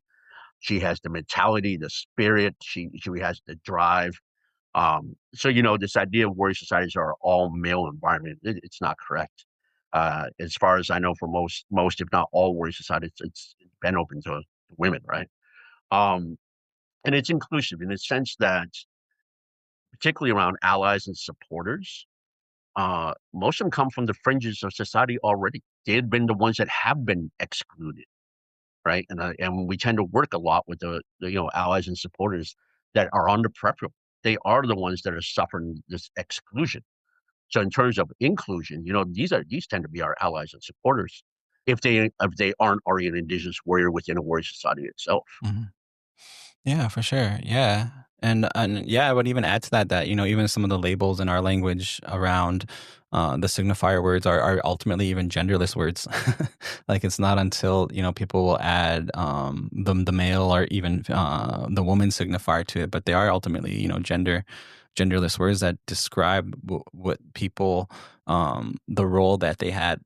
And I know even in my family side, there's stories of women in particular, riding alongside men, doing the acts of bravery. And some of those stories are beginning to become more popularized, and they were marginalized ultimately, even also through the residential school era, and post residential school era, where people assumed, that women had these domestic roles, but, coming at it from me in particular, having daughters, they're learning to shoot bow, they're learning to do lance work, they're going to learn how to do horseback ridings on our agenda, and they're coming from Comanche Kiowa, right? So they're coming from a history of resisting Spanish colonialism long before my people even encountered settlers. So they held off even, the Spanish and even the Mexican military. So I really foster that narrative of saying like, no, this isn't like a male conversation. No, this is a community conversation, and everybody's a part of the community, and everyone, like, teamwork makes the dream work. There's a role in terms of even logistical support, in terms of training. We have to come together and structure these things in that way. So I like it. And you hit the nail on the head there also. And so, segueing into that conversation around like logistics, training, and how we organize, how can individuals and communities and ultimately even nations begin to train and organize their people to foster and also maintain this approach that we've always sort of had, that we're sort of breathing life into again? Well, that's the tough one, right? Like, because we're not just organizing around trying to mobilize people. At the very same time, we're fighting the concepts of assimilation, right? That have taught us not to be these people, like steadfastly taught us not to become these warriors and such, right? So it's pretty tough. So honestly, before we even talk like training and practicing and developing skills, usually we have to go through a process around developing the mind. Really what we're trying to do ultimately is decolonize the mind first, right? I could sum that up by saying like we're trying to achieve a certain indigenous political consciousness first. Um, what I like to see is I want to see the person become somebody who is very, very interested in the concept of justice. Because to me, that is so pivotal when we start talking about how we address these issues is the question of indigenous justice, right? So, let's say we have this new person wants to get started. I would say, hey, we're going to do, some work around learn your indigenous histories, learn the history of colonization, right? Learning Canadian history and social studies is not the history of colonization. That's a whole nother history that we don't get taught, right? We got to learn that. We also got to learn things like, our identity and our culture. That's part of those histories. From that, I think what happens, at least my personal observation, is we see somebody that becomes aware of all these atrocities and oppressions that are taking place, and they develop a sense of justice because they want to speak against this. 500 years of the worst atrocities in what could be a human record, right? And there's a sense of wanting to do something about it, and it's when the person develops this spirit of justice that I think we can start moving from political consciousness to revolutionary consciousness. And to me, that's when the training is kind of, at least this mental training, starts to shift because now you're starting to talk about rebuilding indigenous nations, indigenous nationhood, right? Cultural resurgence, rebuilding of identity and rebuilding of our languages. And then after we get to this real good, well developed kind of revolutionary consciousness, now we can start to say, okay, now let's look at skill development to become that protector. Because if you want to address justice and you want to rebuild the indigenous nations and our way of life, you got to learn to become that protector. So the skills don't come like, hey, day one, let's go teach you how to do these cool ass skills. It's really, I want to get your mind and spirit in the right place first. Then we'll teach your body. Education's a big aspect of this. Right? It's not simply just like you're running, running into the bush and figuring out how to figure out, certain tactics. But no, the education is a big part of it, and fostering, like you said, those core concepts of the political consciousness, the revolutionary consciousness coming. And yeah, having the people with the right minds and right hearts to be able to do this work. And again, the reality too, even in our understanding of warrior societies and our cosmology out here, is that while it wasn't for everybody, you know what I mean? Like, some people may not necessarily want to dedicate time to that, but there was spaces in our family systems and our community systems that sort of, gave them an outlet in terms of where their consciousness was at. So again, like, having to recognize that it's not for everybody, but there's unique traits, and there's some people that may have the knack for what we're talking about, and sort of begin to isolate that and recognize that. And I would argue that, this is a big aspect that's missing from our communities, because in my mind, working with youth and young people, children and young people who are labeled as the problem child, or that nothing's working for them, you get them out on the land and you begin to talk with them, and suddenly they're developing these skills and have the knack. You explain to them the history, and suddenly they're realizing, oh, hey, they're connecting the dots on the fly to realize, how was this all our land and why is it taken from us?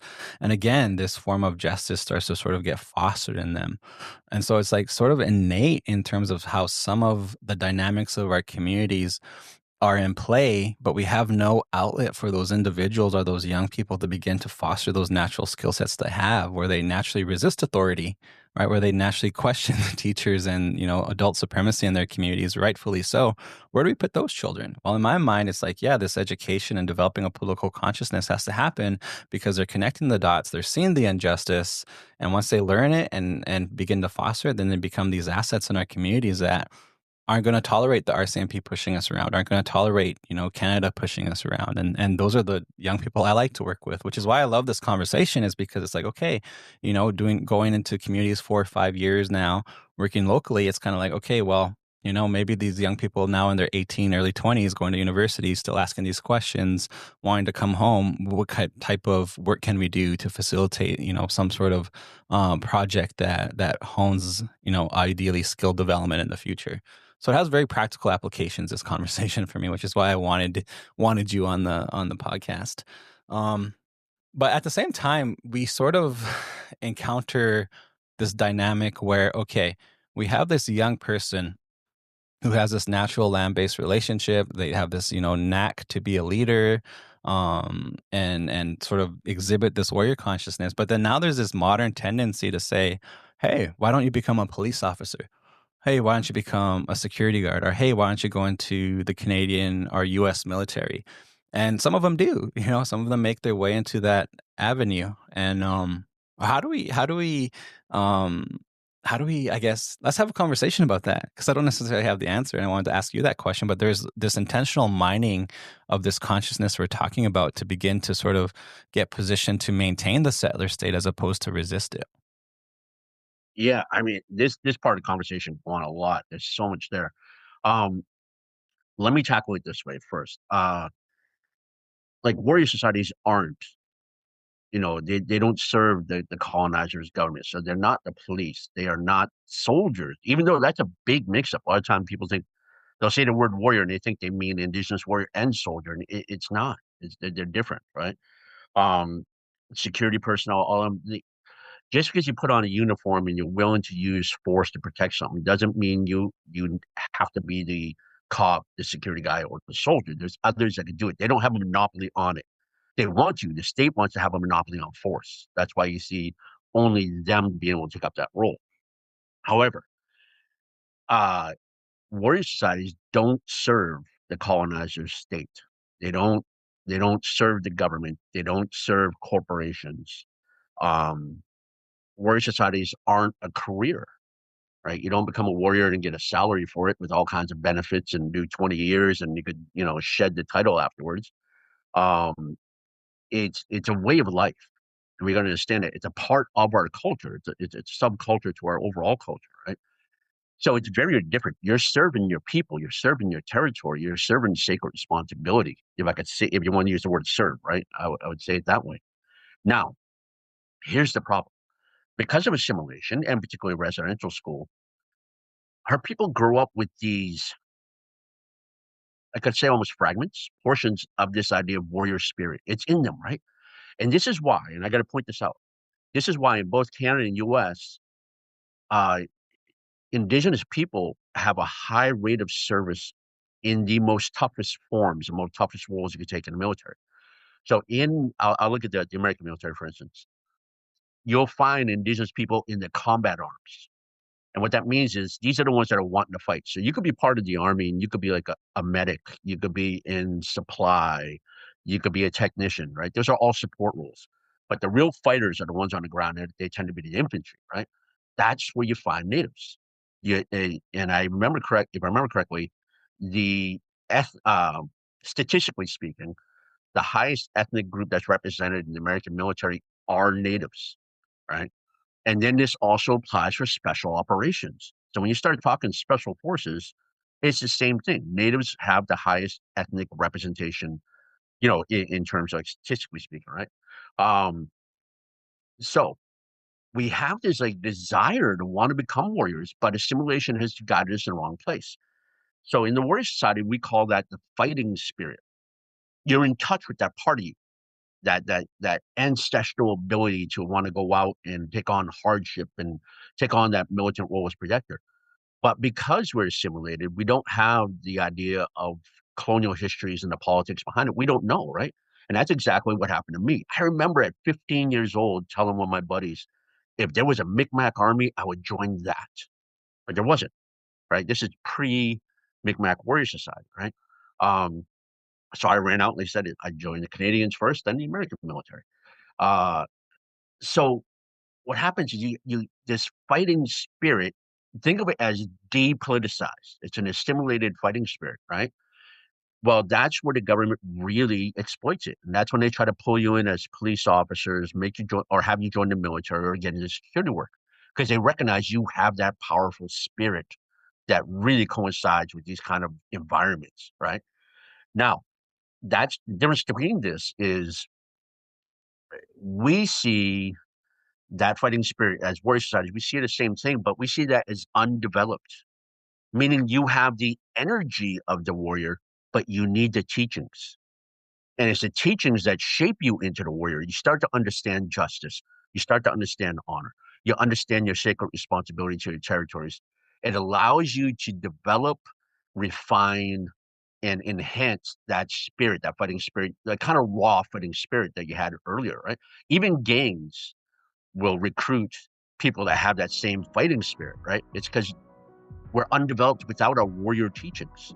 When we finally get warrior teachings, that spirit finds the home, an authentic home where it's supposed to be within those teachings, because it learns its role, not the role to be the colonizers' pawns, but truly an indigenous, authentic role of what that spirit's supposed to do.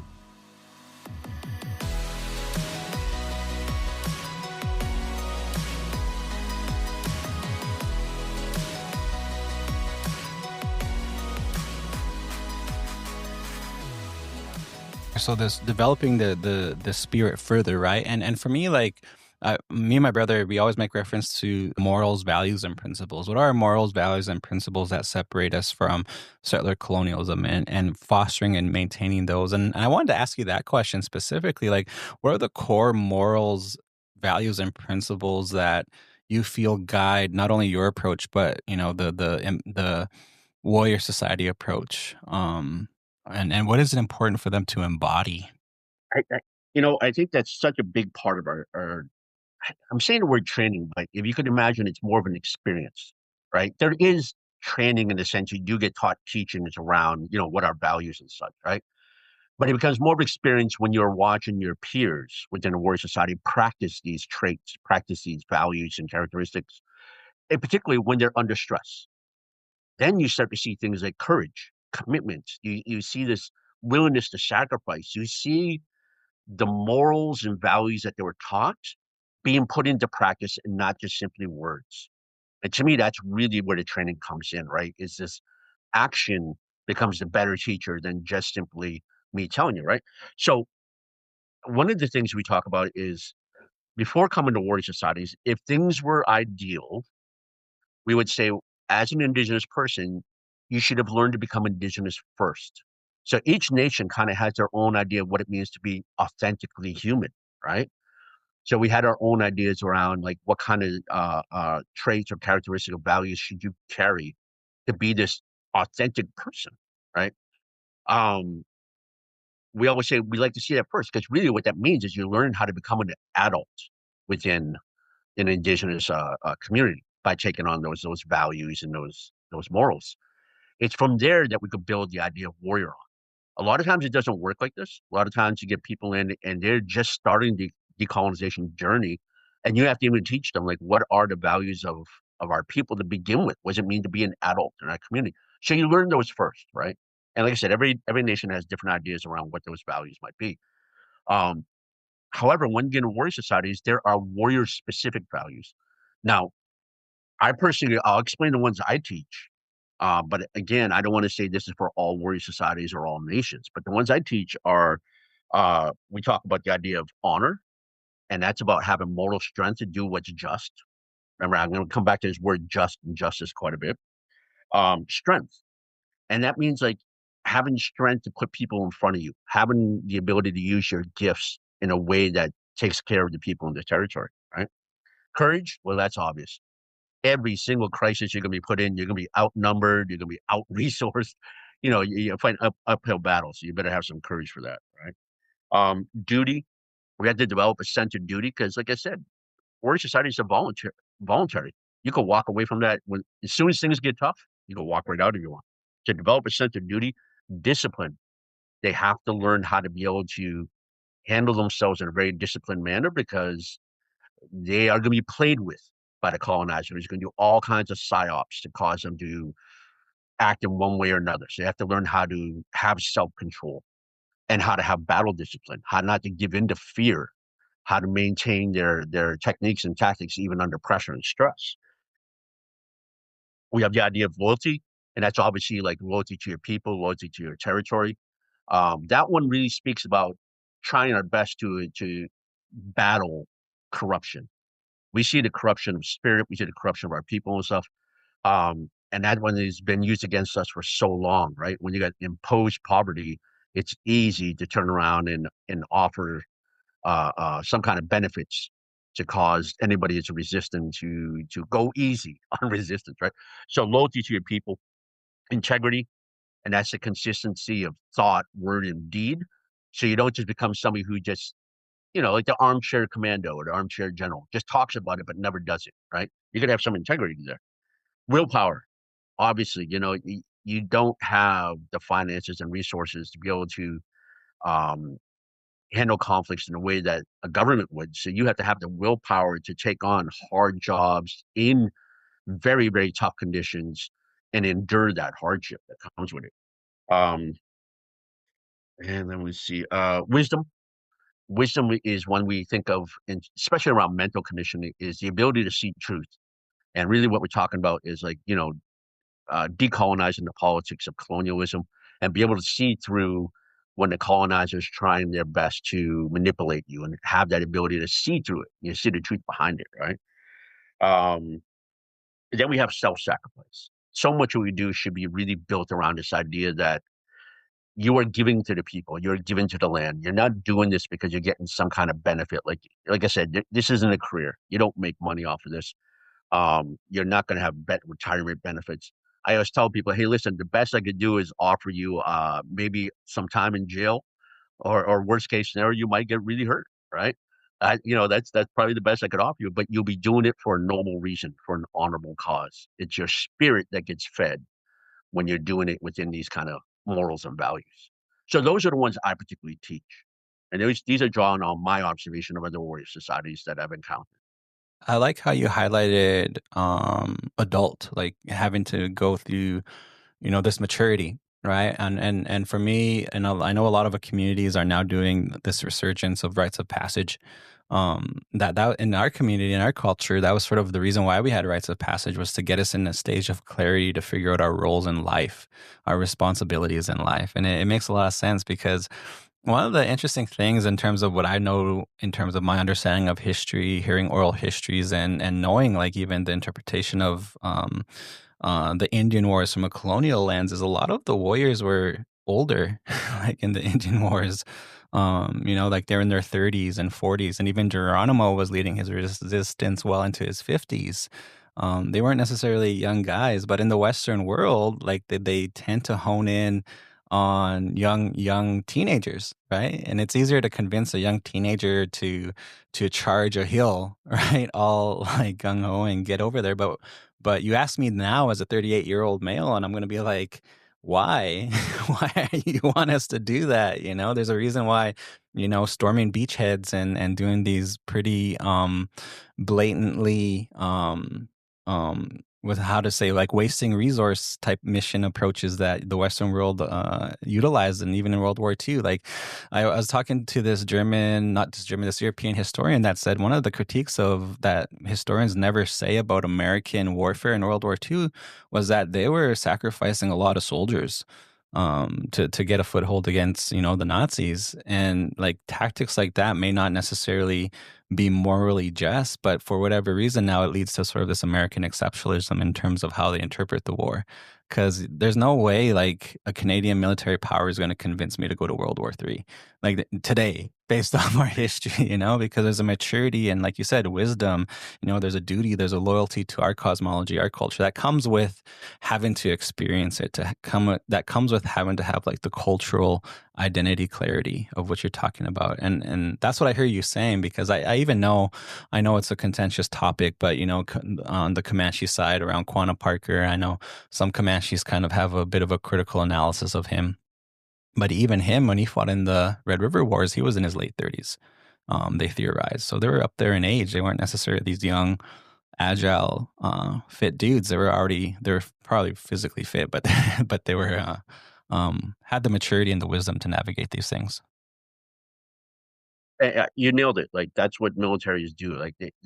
I can't remember the name of the study, but they found that the prime age to try to recruit people in the military is the 16 to 18-year-old, because they are not morally conscious at that point. When they make their decision making, is more on the practical side and less about the question of morality or the complexities of the situation, right? It's more of a kind of black and white way we look at things, shallow, easier. As a teenager, it's easier to process that way, right?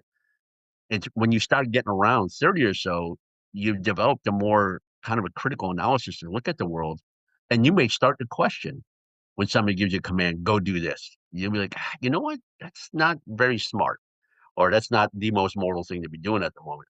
So yeah, the aim of recruitment is to get these young, basically teenagers, get them into the military and develop them to be cannon fodder, to be pawns that do, for the sake of political expediency, not for the, better strategy or better tactics, go out and be cannon fodder. Yeah. Yeah, for sure. And I feel that's a really good valid critique too of I guess what we're talking about here, because it sort of does give us a leg up that we're talking about maturity. That, like you said, oftentimes warrior societies aren't going to be functioning with the most ideal access to resources and finances to do these things. So we have to be strategic, right? We have to structure these things in a very strategic way. And the other dynamic too, I feel we're talking about is that most of the time people in their 30s and 40s already have children and families. All right. So there's this presence of, the need to protect our communities because we're tied to those communities physically. And there's women and children in our communities, right? So the tactics and the discourse that is being fostered here drastically different than a Western military force that is often younger, doesn't necessarily have, their families in theater, so to speak. And so, yeah, you tend to see like, U.S. imperialism take on a very aggressive, inhumane approach that doesn't necessarily exist in this conversation we're having. On that note, like this, being older and being having kids, you just reminded me of an interesting policy that the West Coast Warrior Society used to have. That when it came to choosing people who would go on deployments, they always highly recommended that it was somebody who already had family, because they knew what they had to come back to. So they would be much more involved in trying to resolve and win the fight so they could get back home to their families. That's amazing. That's cool how it synced up, because honestly, I was just pulling that out of my analysis of what the you were saying and my understanding of this. And also to give, some of the older folks hope again. Because my generation, me being 38, I witnessed, Indigenous governance have a bite. I witnessed, I remember seeing even the newsreels of Oka in the 90s, people making reference to that. My grandmother went over there. My grandma went over there in support and solidarity. And then, me in the last 10 years, being in university and college university and seeing this transition, it's like we're still pretty young in terms of this approach that we could begin to develop and foster of having a little bit more bark and bite. And like I really want to hit that home too. Like my bros, my family systems, my community members who are in their 30s who are now going to assume roles in the community where we could have these conversations and they didn't go anywhere. So this age conversation is like something that I really want to hit home in this episode with you. Yeah. Without asking how old you are. Well, it's all right. I kind of see myself. I think the way to refer to it is a while back, friends of mine used to refer to me as the Yoda of Indigenous resistance. Yeah. Here comes that old guy again. Yeah, and it's valid because I really want young people also to pick up on this conversation because I feel there's been a gap. There's definitely a gap in the neoliberal reconciliation era where we saw a lot of people suddenly go into, law and policy from the lens of actually serving the state more than actually serving our communities. So that's why I want to reinvigorate this conversation to my listeners to begin to foster that in our children and the younger generation.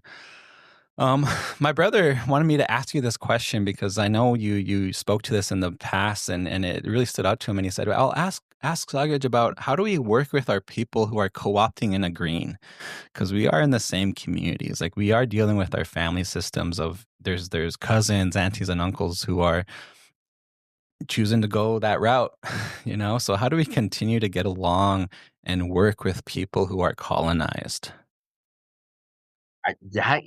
It's tough. So I don't want to sound like I have a solid answer.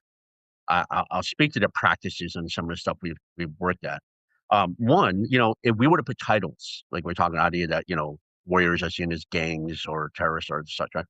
If we were to reverse this and put titles in that direction, we would say, wait a minute, aren't those people like they're collaborators to colonialism? They're uh, uh, promoters of it. They're profiteers of colonialism. They're defenders of it, right? So that automatically it sets them up to be the opposition, right? They are ones defending colonialism. Here we are resisting colonialism. So how do you do that when that's your cousin and it's your uncle, right? You get somebody that's just on the opposite side that disagrees with you, but they don't recognize the depth of that disagreement because all these years of assimilation, right?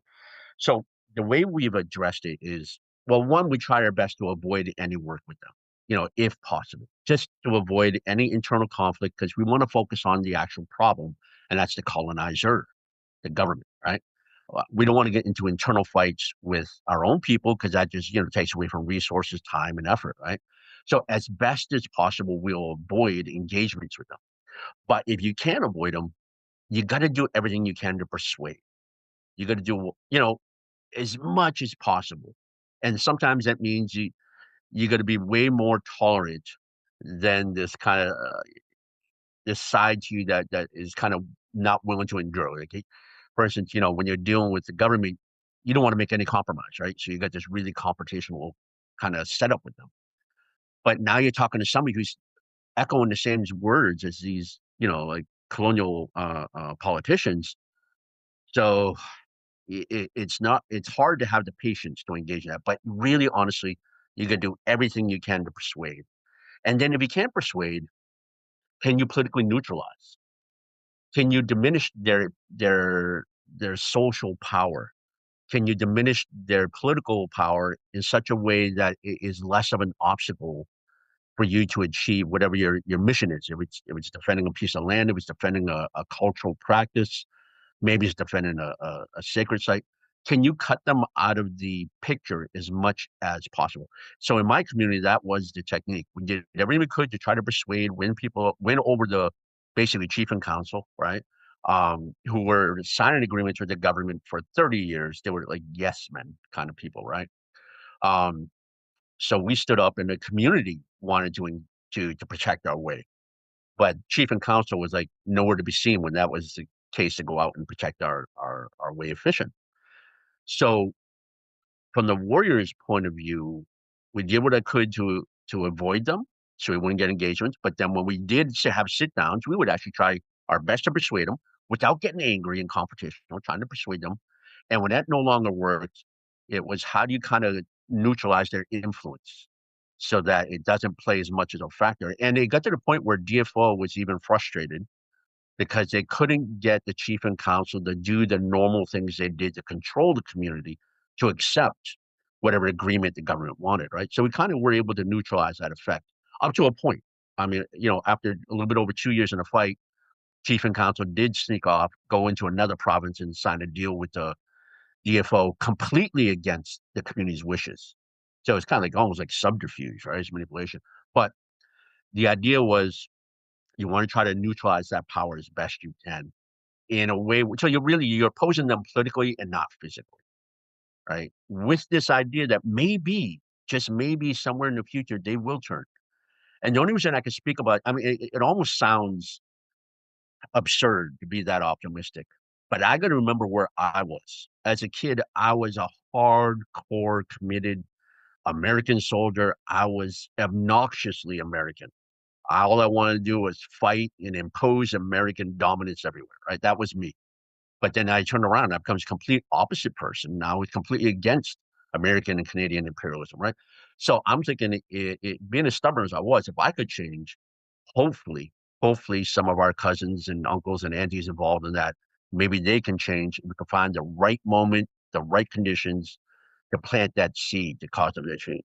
I like it, and I think that really brings the conversation into the reality a lot of us are living in right now, is that we do have this emergence of the reconciliation era, people who benefited from it, people actively working in it, and navigating it, and that we do have to. You gave us some really good talking points and discussion points for family members and people to have around these people who are in our circles, right? Rightfully, they're community members, but there's something going on there that is a little bit of a hindrance. So how do we rightfully have a conversation on how to deal with this, right? And with the hopes that they may turn in the future, and ideally they would. Like I feel like the resistance spirit and the spirit of our ancestors is strong enough for them to turn, but right now their conditions are their minds made up.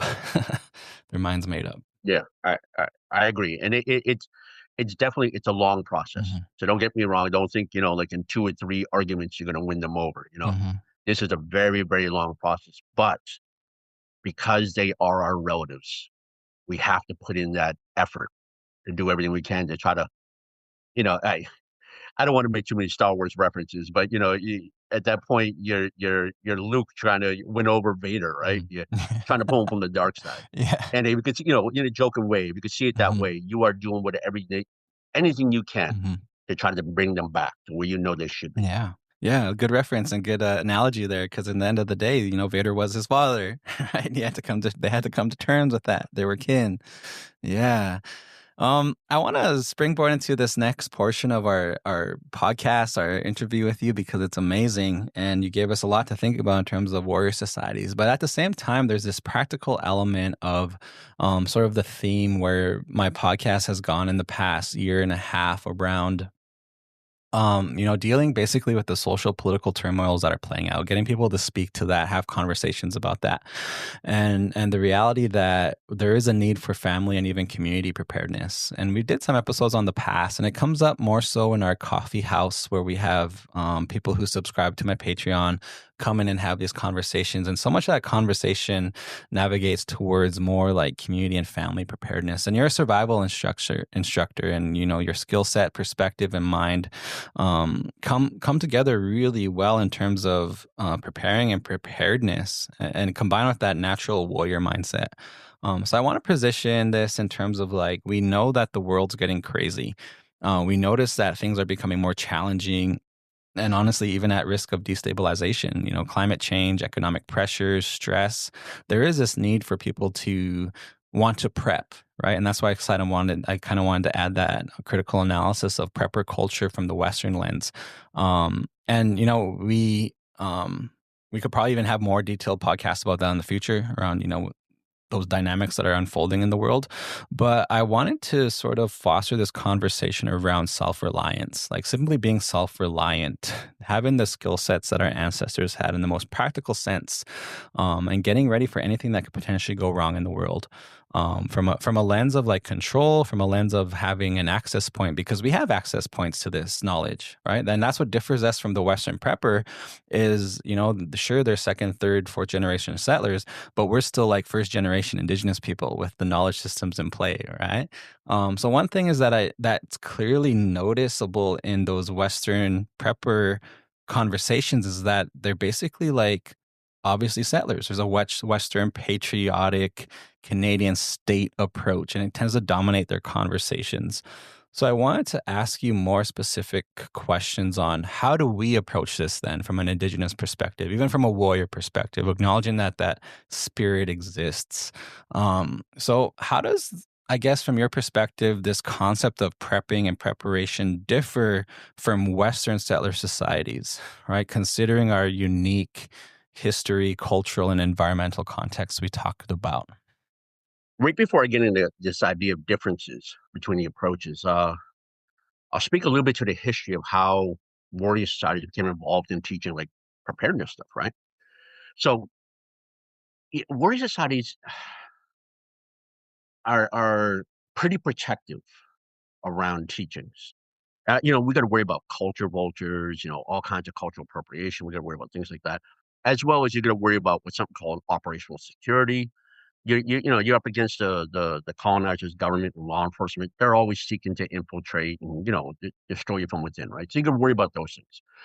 Because of that, warrior societies tended to be kind of secret in how they operated and stuff. Like I'm gonna say quasi semi secret. It wasn't completely like some kind of shadow society. It wasn't like that, right? But way back 2011, 2012, there was some discussion like, how do we connect more? We were really thinking, how do we get these skills out more beyond just being in a warrior society? What can we do to connect with our communities more, in particular around crises like disasters and such, and conflicts? Because a lot of the tools we use in warrior society planning preparations carry over into the exact same stuff you would use in emergencies and disasters, right? So we had talked about it for a long time, and finally around 2012, we said, well, let's look at some dual purpose skills, things that we use within a warrior society that could be used out in regular indigenous community that don't have to be in a warrior society. And the first thing we go, I mean, there were things like first aid and communications. Those are, pretty sterile as a skill set. But the big one was survival, because we also knew teaching survival meant teaching skills to be on the land. So there was kind of a political interest from our point of view. Like it'll help you start your path to decolonization. It's not just a question of teaching you skills to survive if you're in a car crash in the woods, right? It's more than that. So that was just this beginning point. And it went further. It went into, emergency and disaster preparedness, and it built from there, right? So this is really warrior societies using a lot of military skills, warrior society skills, cultural skills around planning and preparing that were specifically targeted to send to our communities. We wanted our communities to be prepared. Even if you'd never ever join a warrior society or do any warriors, we still wanted people to be prepared for crises and conflicts, right? So that's where the origin of that kind of comes from, right? So that's how I'll go about these questions, kind of, talking about it from that origin, right? Um, Now, looking at this idea of differences between, let's say, non-native preppers versus indigenous, I don't even like using the word preppers because that was part of our way of life, right? We did things according to the seasons, particularly when you think winter, you had to prep for winter. So you had to have enough food stored away. You had to have enough stuff ready to go during these tougher months, right? So there was a lifestyle practice of it. Now, right off the bat, from a very theoretical standpoint, I could say the big difference begins with if there ever was a massive collapse, if there ever was a massive, like we're talking big, big disaster, what kind of society is going to be rebuilt? From the non-native perspective, they are trying to rebuild the Western agricultural society. We recognize that as like the pioneers, the original settlers. That's what they were building when they came over, right? This Western approach to I'll go further and I would say this colonial Christian Western approach to understanding how they relate to the world and how they relate to plants around them, because that became their agricultural industry, right? So the homesteading that we hear nowadays is a reproduction of how Western society would approach their relationship to nature, right? From the indigenous point of view, I could use obviously the idea of, the distinction they use with hunter-gatherer societies, but that doesn't capture enough. We were more complex than just hunter-gatherers, right? Obviously foragers, but then a lot of our nations also did plant. We didn't farm in the way Western societies did. We, like with the intent of being almost commercial industrialized farmers. Um, but we do have a history of planting and farming ourselves too, right? But if I could just, for simplicity's sake, think of the difference of Western agricultural farms versus hunter-gatherer societies. So really the distinctions come right from that, this Western approach of reproducing a agricultural Western-based society versus an indigenous hunter-gatherer society. So that's one way of looking at where these separations begin, right? But beyond that, you can look at the idea that um, Western society is hyper individualized, right? It's uh it's all about the lone wolf, and that fits the whole settler pioneer narrative and this kind of like romanticized idea of what the settler was, right? And they try to approach it from that point of view. From the indigenous point of view, it was collective based. How we approach interacting with the world around us, we did it in ceremony, we did it in ritual, we did it through our stories. It was all about relating to the world as the world was alive. Everything about it was alive. It has a spirit, and it's something you relate to. From this individualistic Western approach, not only are you out there alone doing it on your own, but even the very life you encounter, the trees and the animals, you don't even see them as a part of you. You're alone and separate from them also, right? You're so compartmentalized in this idea of this hyper individualism in Western society that you don't think of having the same kind of long-term strategies around survival and sustainment that indigenous communities, right? So that becomes probably one of the biggest ways I would say that we establish our differences in learning how to do that. The other one is, how do they approach problem solving? From a Western point of view, it's a materialistic approach. That's why prepping is, at least in the modern day idea of prepping, it's all about preps. How do you deal with your crisis and your problem? Well, make sure you get enough food, make sure you get enough water, make sure you get enough guns, you get ammo and medical equipment, right? Um, for us, it was more skill based. It was knowing how to go out and get the things you need from the land that you lived on to be able to put them away for later. So you didn't purchase your way out of a problem. You didn't hoard materials as a way of getting out of your problem. You developed the skills to be able to manage crisis as you needed to, right? So I really want to say it's very much a skill-based idea versus a materialistic point of view. And you see that when you start looking at strategies around prepping, where one person may say, "Hey, you better make sure you get enough cans of food." I may say, "Hey, you better take care of your hunting grounds good enough so you could go out and make sure that you could still access moose or deer or whatever you need to," right? Mhm. So those become kind of the ways that we think about these things different. Yeah. Yeah, you summed it up where, yeah, we should collectively agree to call preppers hoarders because it's the same paradigm, right? It's the same paradigm. And even, yeah, that like you hit it home where you said, how are your hunting grounds? How's your landscape around you? And do you have the skill base to acquire and utilize that landscape? Like efficiently, like safely, not where you're like monetizing it or over hunting it or doing damage, right? Because yeah, like you hit it also the nail on the head with the homesteading, where it's almost like they plow their way through a territory, they plow the land, they take down the trees. It's like very dominant base, whereas we had these symbiotic relationships with our landscape. Yeah, I like it. I like it. And I guess the next question would be, how can indigenous knowledge and these traditional practices contribute to building resilience and preparedness, in particular to like the more modern threats of like climate change and other global threats, like in general, like like making this relative and practical to today? Well, I think the first thing is returning to like indigenous knowledge and practices. It's really about returning to a certain mindset, right? About how we conduct ourselves amongst the I so hate saying the word resources because it sounds so Western. Because what that does, it creates a very one-way relationship when I use that word, right? I think of it as I now can look at the trees and the ground and the animals as just something for my personal use, right? So, when I say this idea of more like how do I use these knowledges to rebuild the relationships I had with the life around me, that would be probably more accurate, right?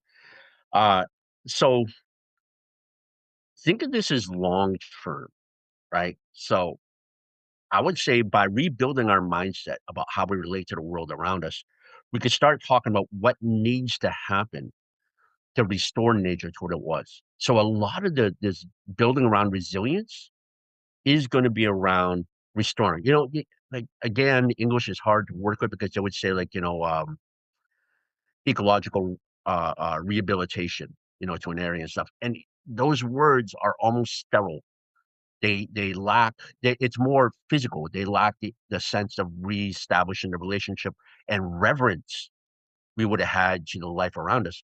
Because with that reverence and seeing it as relatives, we are far less likely to take something from that place where we would do damage, right? We are only going to take only absolutely what we need in the most minimalist way without thinking about taking as much as I can for the sake of wealth. Because we have a different value system in it. We see that life is something you can relate to and connect with and learn from, right? So it's restoring that mindset is probably the most important to begin with. It's a worldview, it's a mentality of being responsible to that land, not being the consumer or the destroyer that transforms that land into a commodity and a product. You're going to remember that responsibility to that land. And I think really it comes down to how do we take in that mentality? How do we create rehabilitation strategies? Right now, if we were to say, let's go live off the land, and we were trying to convince all non-natives, let's go live off the land. Let's not do things according to industrial farming and creating, all these products. The land is not ready for that. It's been so effectively destroyed that the animals and the fish and the birds, the population levels won't be able to sustain us. Now, I'm going to give you an example. Um, in the U.S. during the Great Depression era, when people now couldn't rely on their system of industrial farming as much, like there was so much shortages and stuff, right? And obviously lack of money to be able to go out and buy all the food you want from the grocery store.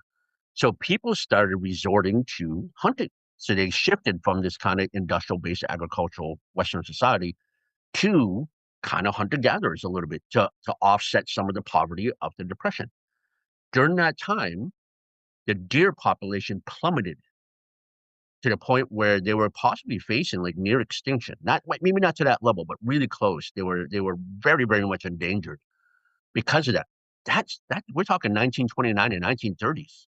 The population level now is far higher, and the habitat area of the animals are much more smaller, and the population levels of the animals are so much smaller.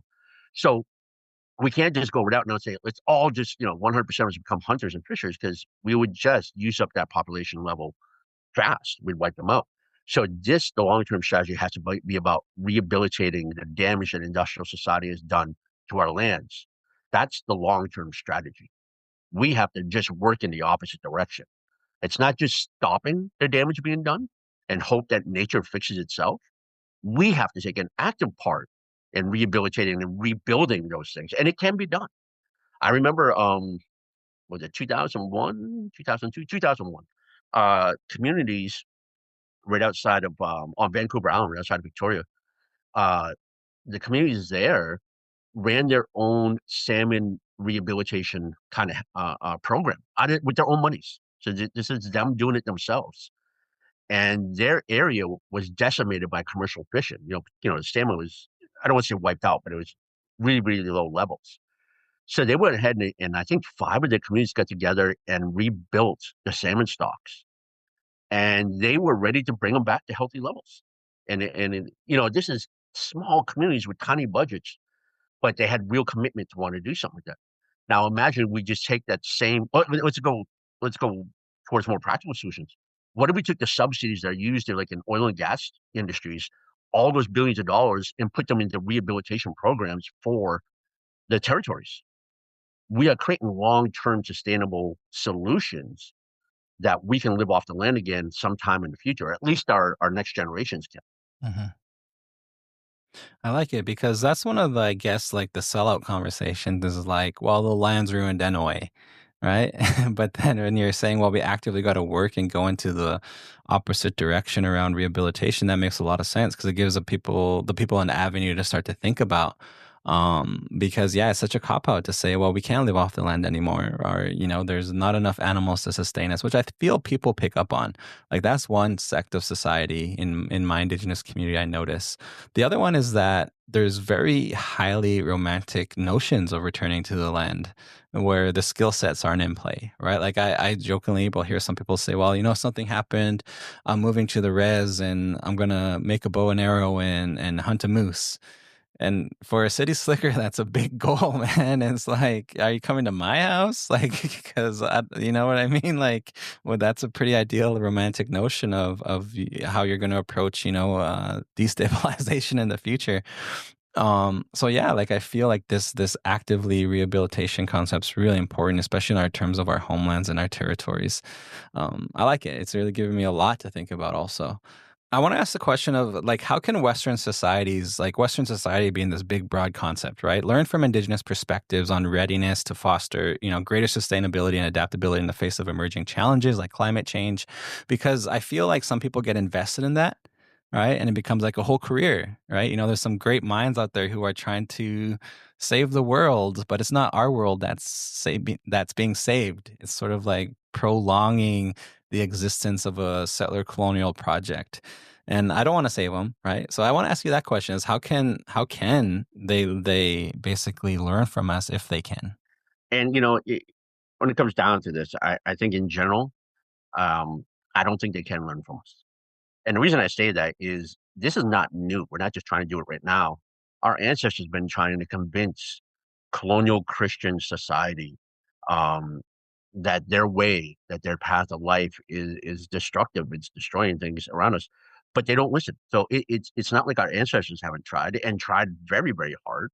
Um, we've been trying for centuries, and we can't change our mind because in the end, money speaks louder than our voices. Hmm. Yeah.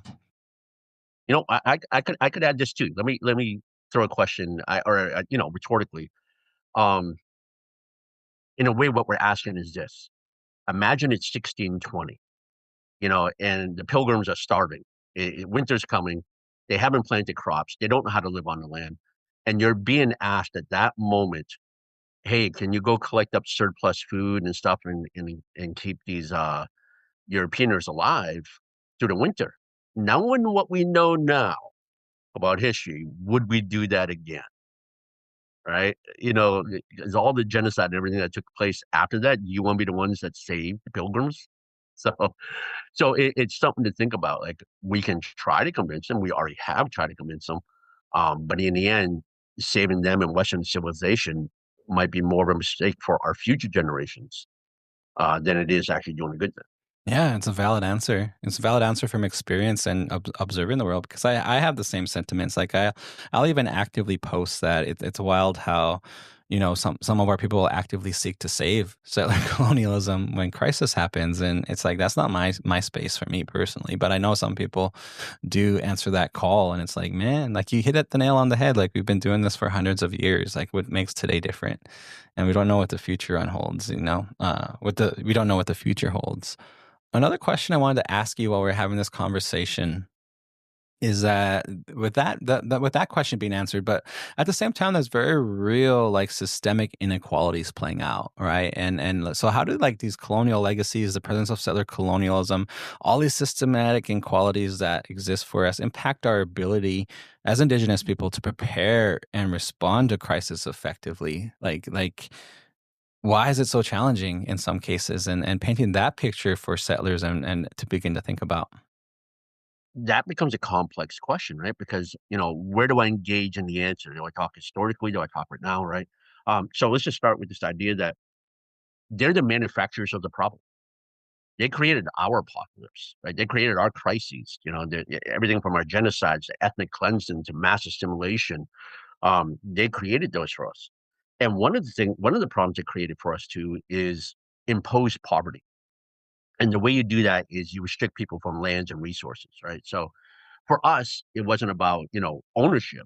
It was about access to our hunting grounds, access to our fishing sites, our foraging, or our farming, even our medicine sites, right? Or ceremonial sites.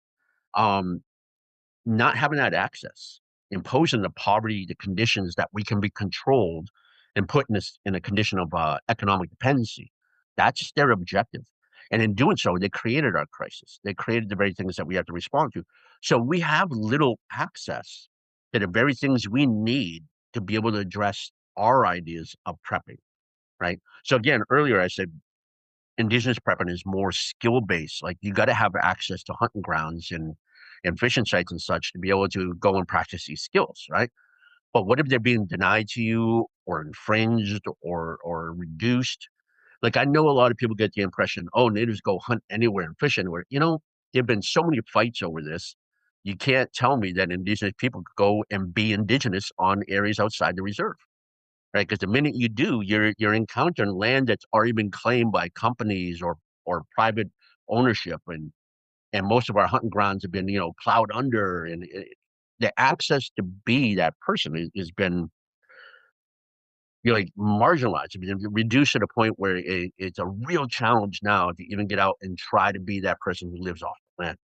So yeah, there's that access is a huge issue, and as long as the conditions around imposed poverty continue to exist, and it'll ensure that we have like less access to these resources, it makes this harder.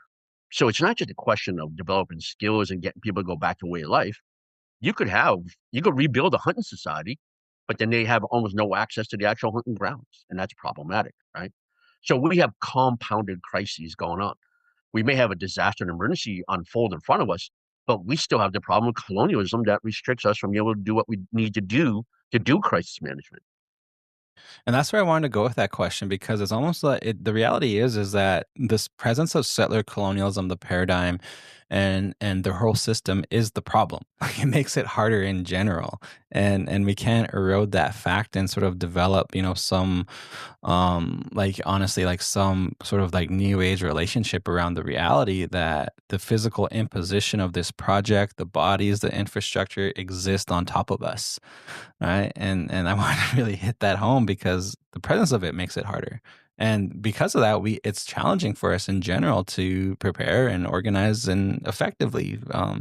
And that's just the core fact and reality. Like there's no fancy answer. There's no romantic notion coming out of it. It exists on top of us and it needs to get off of us ultimately to kind of take a step back, right? And I guess that's why I kind of had questions about the previous question is I don't necessarily know if like the new age relationship of kumbaya is going to play out effectively in any sense. So it's sort of like they need a cease and desist. They got to get the Yeah, cease and desist. absolutely. I completely agree. I completely Yeah. agree on that. Yeah. Yeah. So I want to jump ahead to a question because I feel like we answered some of these questions already and get into the more fundamental aspects for our Indigenous listeners with family and community to start to wrap their heads around. What are key components of a comprehensive family and community protection plan from your perspective? Like, what are things people need to begin to start to focus on or at least have discussions on or research, like, opening the doorway for them to go down in that direction? Okay, so let's look at at the lower levels. We're talking like like individuals and families, and at most you're talking like societies within communities and such, right? Well, I'll give you components of like when I teach planning for disaster preparedness and stuff, right? So there's two kind of approaches we're going to look at, right? But both approaches start with your threat assessment. You have to know what kind of disaster emergency you want to get ready for, because the way you would deal with, say, an earthquake might be very different than the way you would deal with, say, a pandemic or a hurricane. Right? You'd have very different ways of developing the skills and getting the resources you need to be able to handle it. So you start with a threat assessment that lets you know what are the more likely disasters that you're probably going to face, and those are the ones you start preparing. Right. So from there, we have two kind of schools in a way, schools of thought, and one is the shelter in place approach, and the other is the bug out. Now, both of them are needed. Like you have some people argue back and forth about which one is better. They aren't. They work as a system because some disasters I'm going to have to shelter in place. Right. So maybe like pandemic. Right. Some people say you got to shelter in place. I don't want to mingle with the population. Right. So shelter in place. But if I get a wildfire coming, I'm not staying in my home. I'm getting out of that structure. I ain't going to burn down with it. So they both work together, and both of them will address. our survival needs. And our survival needs, we think about shelter and food and water, um, first aid, all the basic survival needs, right? So you're really dealing with those. So I'll just kind of rattle off some things you got to look at. If you're doing shelter in place and you're trying to come up with a plan, here's some things to look at. Um, One of them is a safety, like a security plan, because what if somebody's trying to steal what you have? Right now, that sounds implausible, right?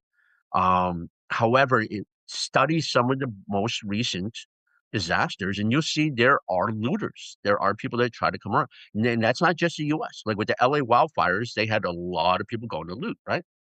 But even in Fort McMurray, I believe when there was the wildfires there were some people that stayed behind trying to loot. Also, Williams Lake, and that was just like 5, 6 years ago. Same thing. The cops grabbed some people that were trying to loot. So you might want to consider the idea that you have to have some kind of security plan to protect the stuff that you're going to have for preparations, right? So, shelter in place, you want to do it shelter itself. So, yeah, if you're at home, there's a shelter. But keep in mind, if this is wintertime and there's no power, well, then you got to think about how do I improve my shelter because I don't have a heating system now, right? So you got to know the different techniques of how to be able to maintain your home, how to be able to maintain temperature within your home, right? Then obviously you could have some kind of water plan, which is a really important one.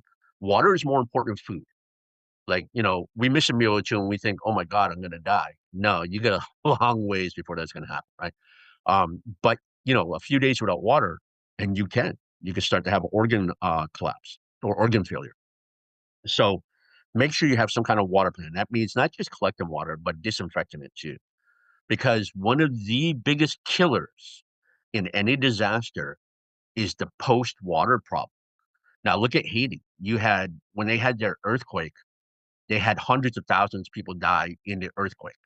But they also had hundreds of thousands of people die post earthquake because of the water. It was cholera that killed over 100,000, right? So make sure you have a good water plan. Then you could talk about food after that. What are you going to do in terms of sustaining yourself while you're sheltering in place? What kind of food are you going to have? What are the better foods to store for long term? You're going to have a plan for that. First aid.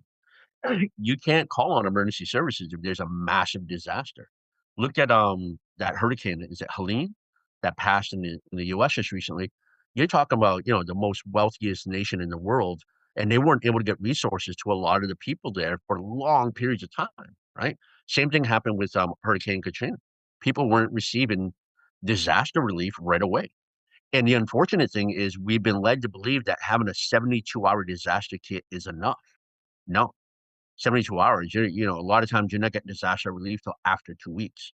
So make sure uh, that you're able to think about how do I deal with these situations on my own? So in terms of first aid, do I have the supplies I need to take care of myself and family and be that first responder during that time? Because you're not going to have an ambulance show up for you, right? Power. What's your power plan? Like, I'll give you a good example. I'm in the city right now. An urban power plant is hard. You think it would be easy, right? But it's not. Like if I don't have the ability to use electricity and gas, how am I going to cook inside my apartment? Right? I can't just build a nice little campfire right in the middle of my living room, right?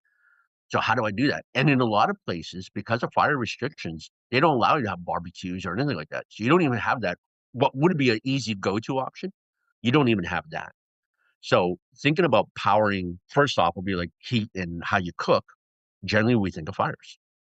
So you got to come up with some kind of plan. And then, there's all the extra, everybody is worried about their devices and stuff like that, like their cell phones. How do you power those, right? So you got to find methods or tools that help you deal with a power plant. And with that also, just the idea of cooking, right? Um, you're going to have to now cook over fires, more likely. That might probably the way you address it. And that is very different than cooking on a stove, right? Do you know how to cook? I hate to say the word recipes, but do you know how to cook meat or food over an open flame, right? So you may have the tools right in front of you. You might even have a fire going, but you may cook meat not thoroughly. You can get sick from it, right? So have a plan for it. Here's a couple of overlooked ones: personal hygiene and sanitation. again, think urban, because I'm just using urban because it's a more worst case scenario. Um, the sanitation, like, what are you going to do when you're going to use the washroom? And now your toilet don't flush. And now you're there for weeks. What do you do? So you could have a method of dealing with it. And one of the greatest killers we know is, in disaster situations is infections, right? And infections, we create a better world or environment for germs when we don't clean ourselves. So you have to have some kind of personal hygiene plan to ensure that you can reduce the potential for an infection, right?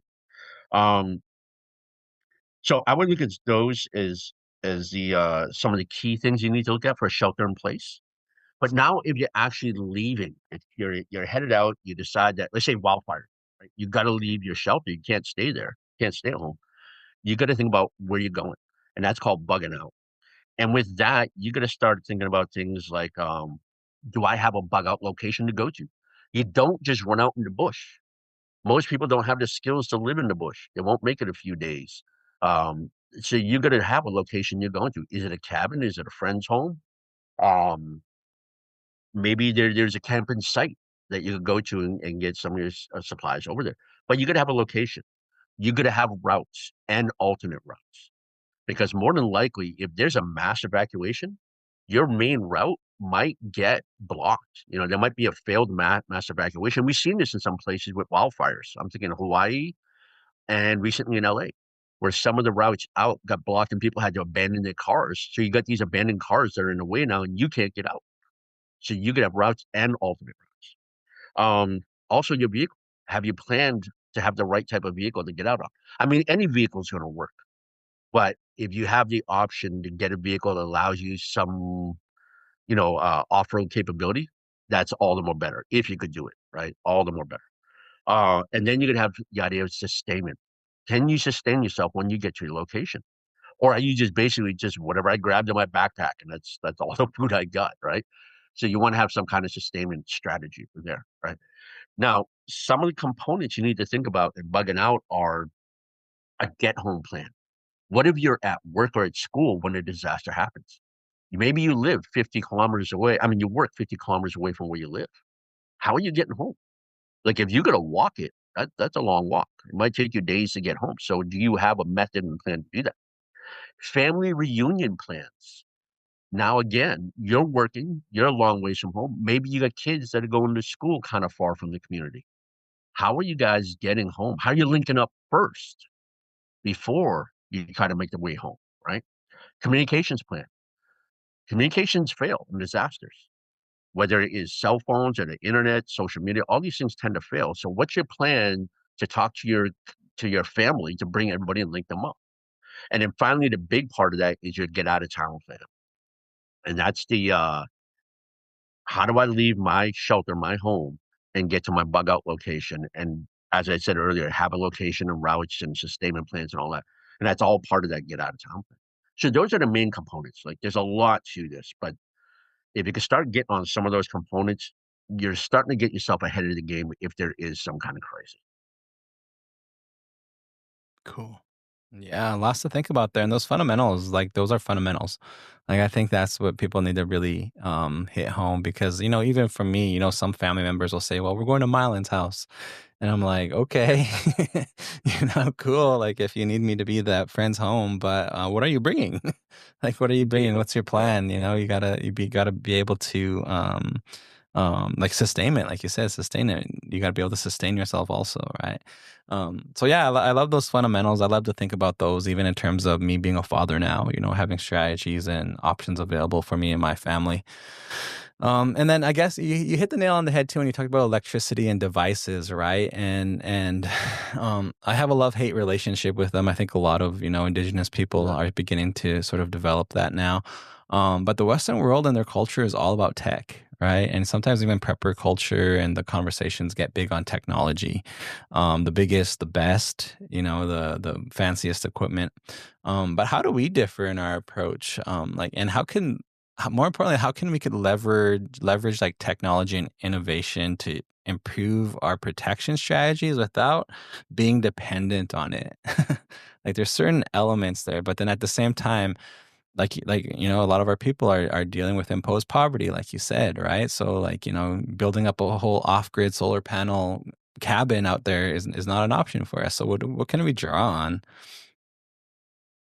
That's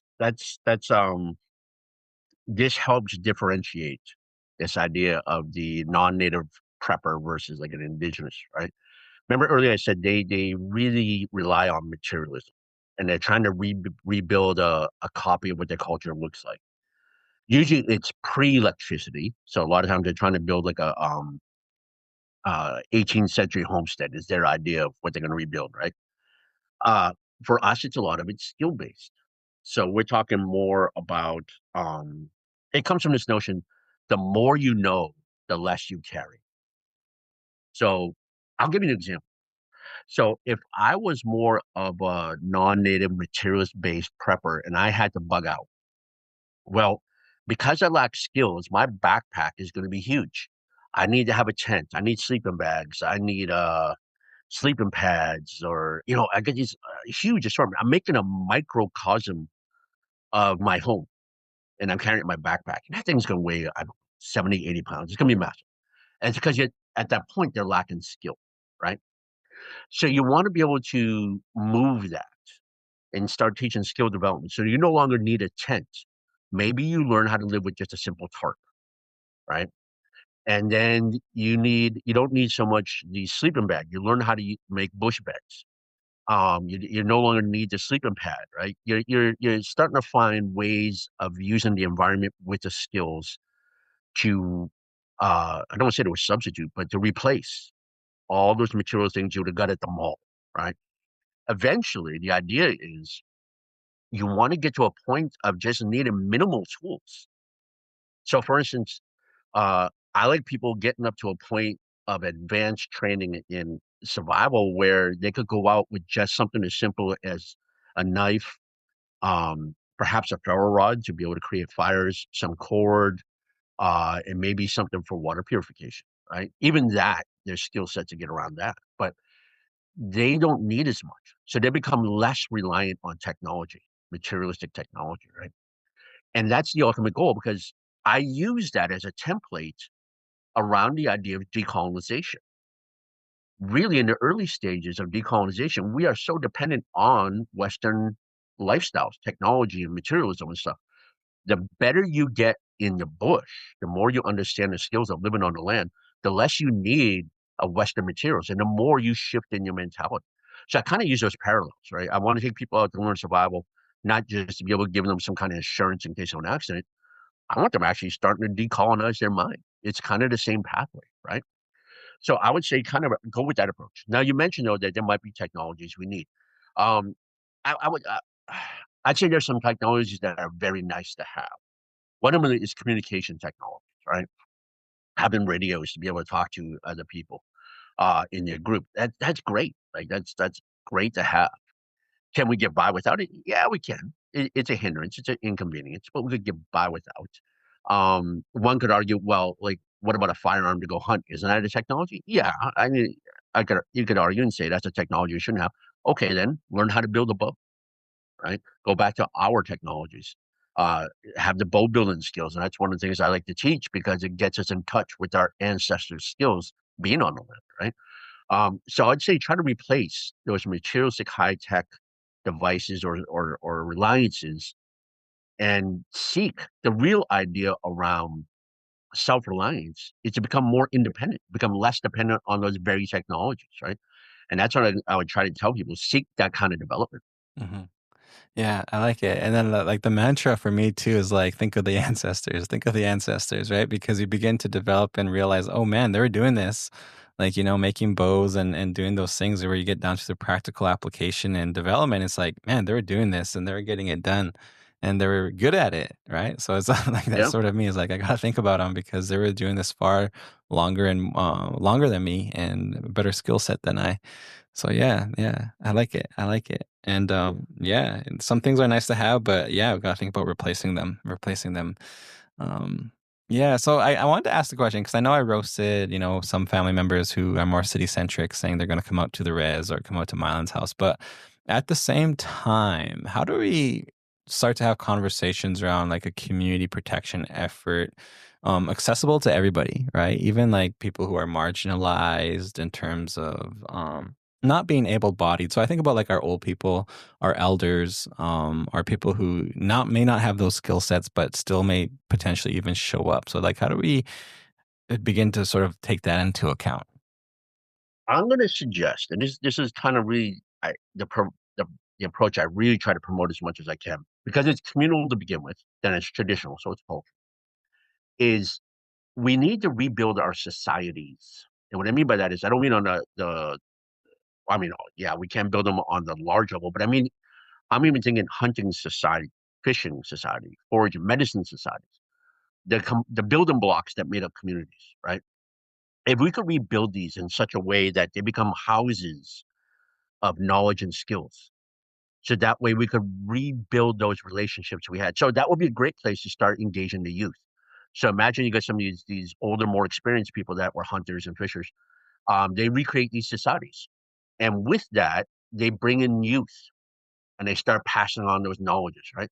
And then that becomes a place where you could start now engaging with elders because they're going to know the stories. They're going to know a lot of different techniques that we don't know, or they you know, like my people, they would be jokingly making fun of you because you're using some Western technology, and they're laughing like, "Oh, you could just do it this way." And it's real simple, right? So practical, and real simple. But it's those particular I don't want to say organizations or institutions, but those societies that become the places in which we start to build resilience.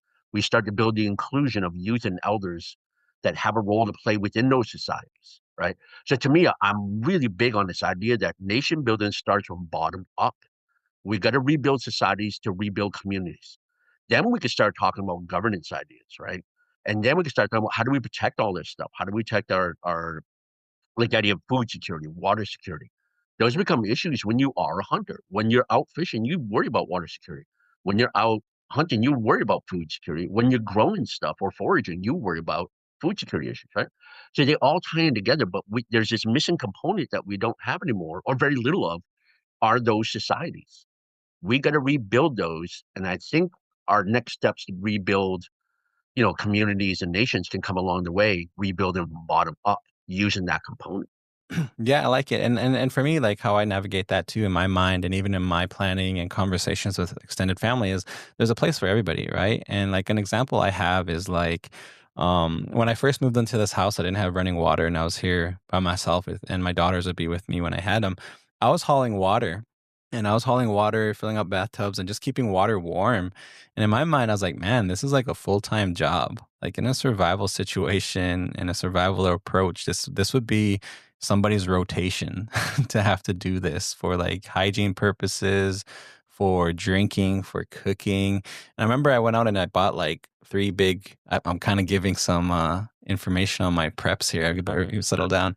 Yeah, careful. But I went and bought these three big pots, right? And they were actively full, but like, man, we take for granted like literally turning on the water tap, right? But I realized, man, in my mind, in terms of like if something happened, like, we would need a team approach to probably keep people just to have access to warm water, like to have access to a fire going. Because I had electricity, I could turn the stove on, but I was thinking, man, if we had to do this just to bathe my kids or keep them at least clean, it was like a full-time job. So like for me, I like how you have this concept of societies playing out, or even like for even a lack of a better word, like committees are a group of people that are going to focus on this task and maintain this task and learn how it's done and offer it to community and even rotating in and out of that, and somebody hauling water that may be, a young person's job for the time being for, that's their role right now. And then they're going to rotate into something else. But there's ways we could structure community protection plans around this. And it's not like we're being, like I want to make the argument and make and state the fact that we're not like excluding community members. Yeah.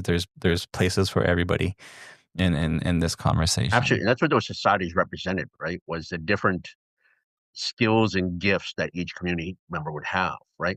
Because I'm just pointing at the most basic ones for survival needs, but we had all kinds of societies, like carvers, for instance, those who engaged in that, storytellers. You had other people that had different skill sets that were all part of the overall system. I'm just addressing like the most basic ones, right? But to me, those are key. is rebuilding those societies so we can rebuild communities. Yeah, and I guess that would even answer the question I wanted to ask around that. That is how we build resistance, and that is how we build resilience is by realizing, hey, there's places for everybody. There's societies. We have these governance models we had in the past that put people in these positions where their mindset or their body type or their, the way they viewed the world just naturally suited them. And they were in there.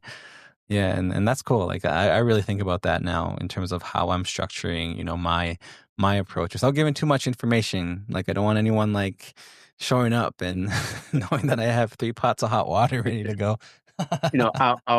I'm gonna rely on one of my personal experiences that to kind of give you an idea of how tough things can be, right? So during COVID lockdowns, I was staying with a friend of mine who was immunocompromised. So there was no way he could have anybody that might be sick around, right? And then at the time, my daughter, her mother and I had split, right? So now I'm living away, and I got I can't remember if it was a call or a text from my daughter's mother, my ex, saying that she's sick and she thinks she might have COVID. So then I'm worried about my daughter. This is the early days when we didn't know how bad it might be, right? So I'm really like, oh wow, what do I do now? And I can't bring her to me because I'm with my buddy who's immunocompromised. And then my daughter may have been exposed to her mom being sick, right? So basically, I just told my daughter, "So listen, hunker down in your room. I'm going to be there like in 24 hours." So I went out and got everything we needed, made the arrangements, grabbed her, and we had to bug out. So just like we were saying earlier, we're talking about this bug out thing. During that lockdown, her and I bugged out, and we went to an area that was typically kind of like -12 at night. Um, a lot of freezing rain during the day because it kind of warmed up a little bit, and then we get this freezing rain during the day, just making things worse at night, right? And I had all those roles you talk about. So I had to do the firewood, I had to get the water, had to purify the water, did the cooking. At the same time, I was homeschooling my daughter, right? So I was worn out. And she was with me for 5 weeks during that period. And I was getting worn out from that. And at the same time, I got injured doing these things. That makes you wonder if you're trying to do the lone wolf individualistic thing, just ask yourself, how are you going to pull that off when you're hurt or you're ill? How can you pull that off, right? This just really emphasizes the need for this collective, the idea of it being family based or society based or community based, right? So for me, it was exceedingly tough. It was tough to pull off all those daily chores and tasks that you need to do just to get by every single day. Yeah, that's cool. You shared that story, and thanks for sharing that because yeah, like that's a solid analysis I hear from a lot of people. Like a lot of hunters only go out and hunt for a little while, right? But if you're actually out there living by yourself, or having to take care of children, old people, or people who may not be as able-bodied, it's like the style is going to change. Like it's not the prepper movie. It's not like the apocalyptic movie where everyone's and it's wild because even in Western culture, the apocalypse movie is like the individual family running and leaving everybody behind, and all bets are off, and you do what you need to do. And it's like I don't think we're gonna do that as Native people, you know? Yeah, yeah, totally the hyper individualistic lone wolf mentality, leaving family and friends behind to go save yourself, right? Yeah, it's like, where's your grandma and grandpa? Like, did you just ditch them? Like, what's going And on? it's interesting because the more deep you go into that non-native way of prepping, you are posed with those exact questions. What are you gonna do when the family member who did no prepping, did nothing? Matter of fact, maybe even ridiculed you for prepping and called you paranoid. What are you gonna do when they show up and they got kids and these are your whatever your cousins or something, right? Are you gonna say no? Are you gonna tell them don't come here? I'm not gonna share my food with you. How are you gonna deal with that? And those are really the ethical problems that they kind of it's built into their way of prepping. For us, we're already thinking, how do I rebuild the hunting societies and stuff so that we can sustain ourselves, our family, our clans, and our communities, as opposed to the individual? For sure. Like even in Cree cosmology, like one of our lessons, and I always talk about it in my facilitation when I'm presenting, is like when you have a visitor, you feed them. Like Yeah. when, someone shows up to your house, you feed them, you give them something to drink. Like that doesn't change. That's not going to change in like a collapse situation. Like that's part of why that practice and belief system is there, is to remind us, you look after one another, right? And of course, there's caveats and conversations to that in terms of how we're having this conversation and how we would maintain that. But that's sort of like the guiding principle, right? Is that, someone shows up, or if they're thirsty, I'm going to give them a drink of water, right? It's not my water, it's the creator's water, we say, Yep. right? And those are fundamental foundations for how we're having these conversations. While you're with me, I wanted to ask some practical skill sets. So, giving our audience, some practical skill sets they could begin to hone, because we sort of talked about obviously warrior societies and decolonization from that aspect, and we brought it into preparedness and preparing family systems, communities from an Indigenous perspective. Now, sort of hitting it home to like some of the fundamental first steps individuals can take to make their journey towards preparedness, self-reliance in an uncertain world, and ultimately, ideally, even full-fledged decolonization. Yeah. Right? How these skill sets intersect. Okay, let's start with the most basic one. What we think of as survival, right? To me, those are indigenous cultural skills to be on the land, right? That's what they really are. I mean, in truth, they are. We could get into the whole talk about how modern day survival skills are an appropriation of indigenous skills. All right, I get a whole experience and background of seeing that all the time. But if we think about survival as being kind of this building block, once you get good at survival skills, you could start talking about bushcrafting skills and maybe work into prepping skills from there, right? But start with the most basic thing. You really need to look at first off is mindset. You could have all kinds of gear with you, but if you don't get the correct mentality, you may not make it. Like you got like a very surrendering, give up to the situation kind of mentality. You're just going to stop going out and getting the food. You're going to stop getting the firewood. It's just too hard. It's too inconvenient.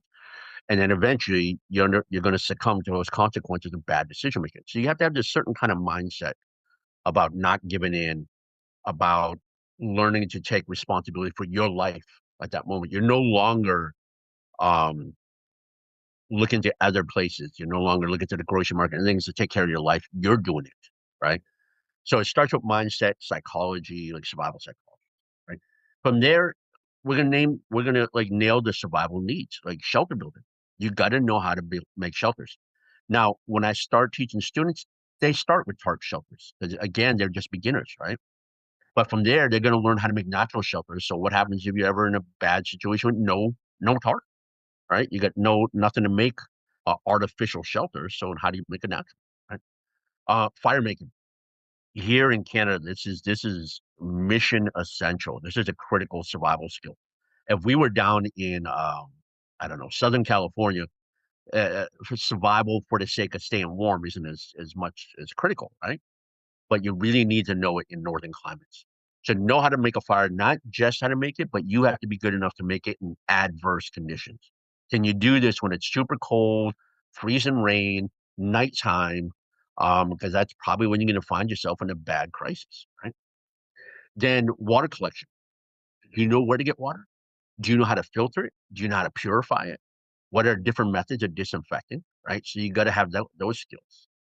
Then food procurement. Um, do I know different food procurement strategies? Like which one is going to yield the best possible results? Will it be hunting or fishing? Will it be foraging? Am I going to be eating insects or am I going to be eating roadkill? Like what's my method of being able to get food? And once I got it, do I know how to preserve it? Do I know how to process it? Do I know how to store it?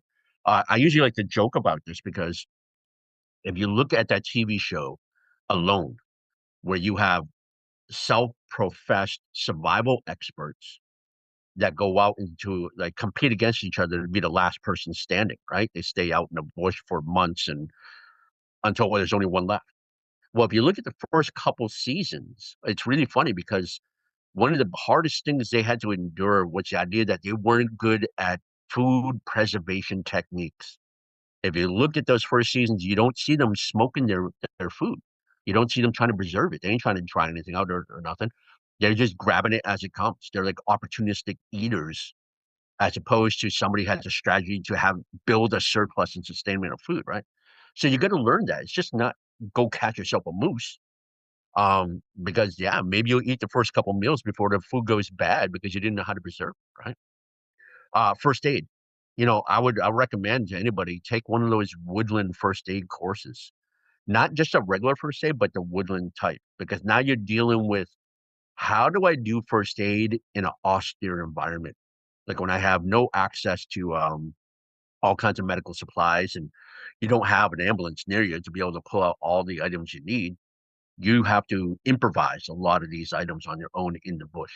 So wilderness survival course, I mean, wilderness first aid courses are pretty good for that. Learn rescue signaling, right? A lot of times people that could have been rescued weren't because they didn't prepare some kind of method to ensure that potential rescuers would see them or even maybe even know that they're in trouble, right? And then learn land navigation. That's a tough one. That's not an easy skill set. But if you're ever in a situation where you have to self rescue, no one's going to find you. Let's say you're way out in the bush and there's not a place where people hike or anything like that. And you're going to be out there probably for months before anybody sees you. Well, then you better know about self rescue. How do you get yourself out of there? Right. And I would say these are probably the core elements you have to learn for survival first. That's that you have to go on and start learning advanced survival and then bushcraft and then like preparedness stuff. Right. Hmm. Hmm. For sure. Yeah, I like it. I really like it. And again, practical elements and obviously like now the listener or somebody who's new to this conversation hearing this, how can they then go on to sort of like assess their current level of preparedness and maybe identify areas of improvement through their daily practice? So for Indigenous people, being out on the land's a daily practice, ideally. If we don't have it, let's get it. But then you're out there and you're realizing, hey, I need to work on these skill sets. So how do they assess that and go about developing it further? Really, this is about finding the experts, right? So for us, these might be the elders. These are the ones that used to go out and hunt and trap and all that before. They were the ones that were on the land. Have them do the assessment. When we do our own self assessment, trust me, there are going to be gaps that we didn't think about. There are going to be places where we're going to overestimate ourselves. We need to rely on experience. So you need to find the people that either lived that way of life before or have been later on trained and been taught maybe by these very elders and such, right? Turn to your community experts for this type of stuff. Um, like I can't explain the value behind experience when it comes down to this. It's so critical because there's so many. I'm going to say the word theoretical, but let's just say YouTube theoretical where you could say, "Hey, listen, I've watched that video, so I know how to handle this." No, no, you don't. Now, I'll give you a good example. Um, Fire making. If you want to do fire making, say by like a ferro rod, where you're doing producing spark, like a fire, watching a YouTube video on it is one thing. Actually knowing how to use the right angle with the right amount of pressure, the full length of the push, that's all completely different. So if you watch a YouTube video and you get a ferro rod still in its package in your backpack, your chance of the failure is high, right? You got to have people that have the expertise that know how to do this. They have the experience, lived experience of it. And those are the ones who can give you best assessment and tell you what gaps you have and where you're going to build yourself up. Yeah. Yeah, that's a good point too, because I mean, also like in this era of prepper culture, TikTok and YouTube videos, like if I was making a YouTube video of me making a ferro rod fire, I'm uploading the video of me doing it in one swipe. Like I'm doing the best video, like the best take, right? And so like people are seeing the most idealized representation of people's bushcraft, survival, and they're not seeing like the trial and error aspect of these things. I remember my first ferro rod when I was a teenager, and I grinded that thing down to the point of where there's like a belly in it. It was like gone.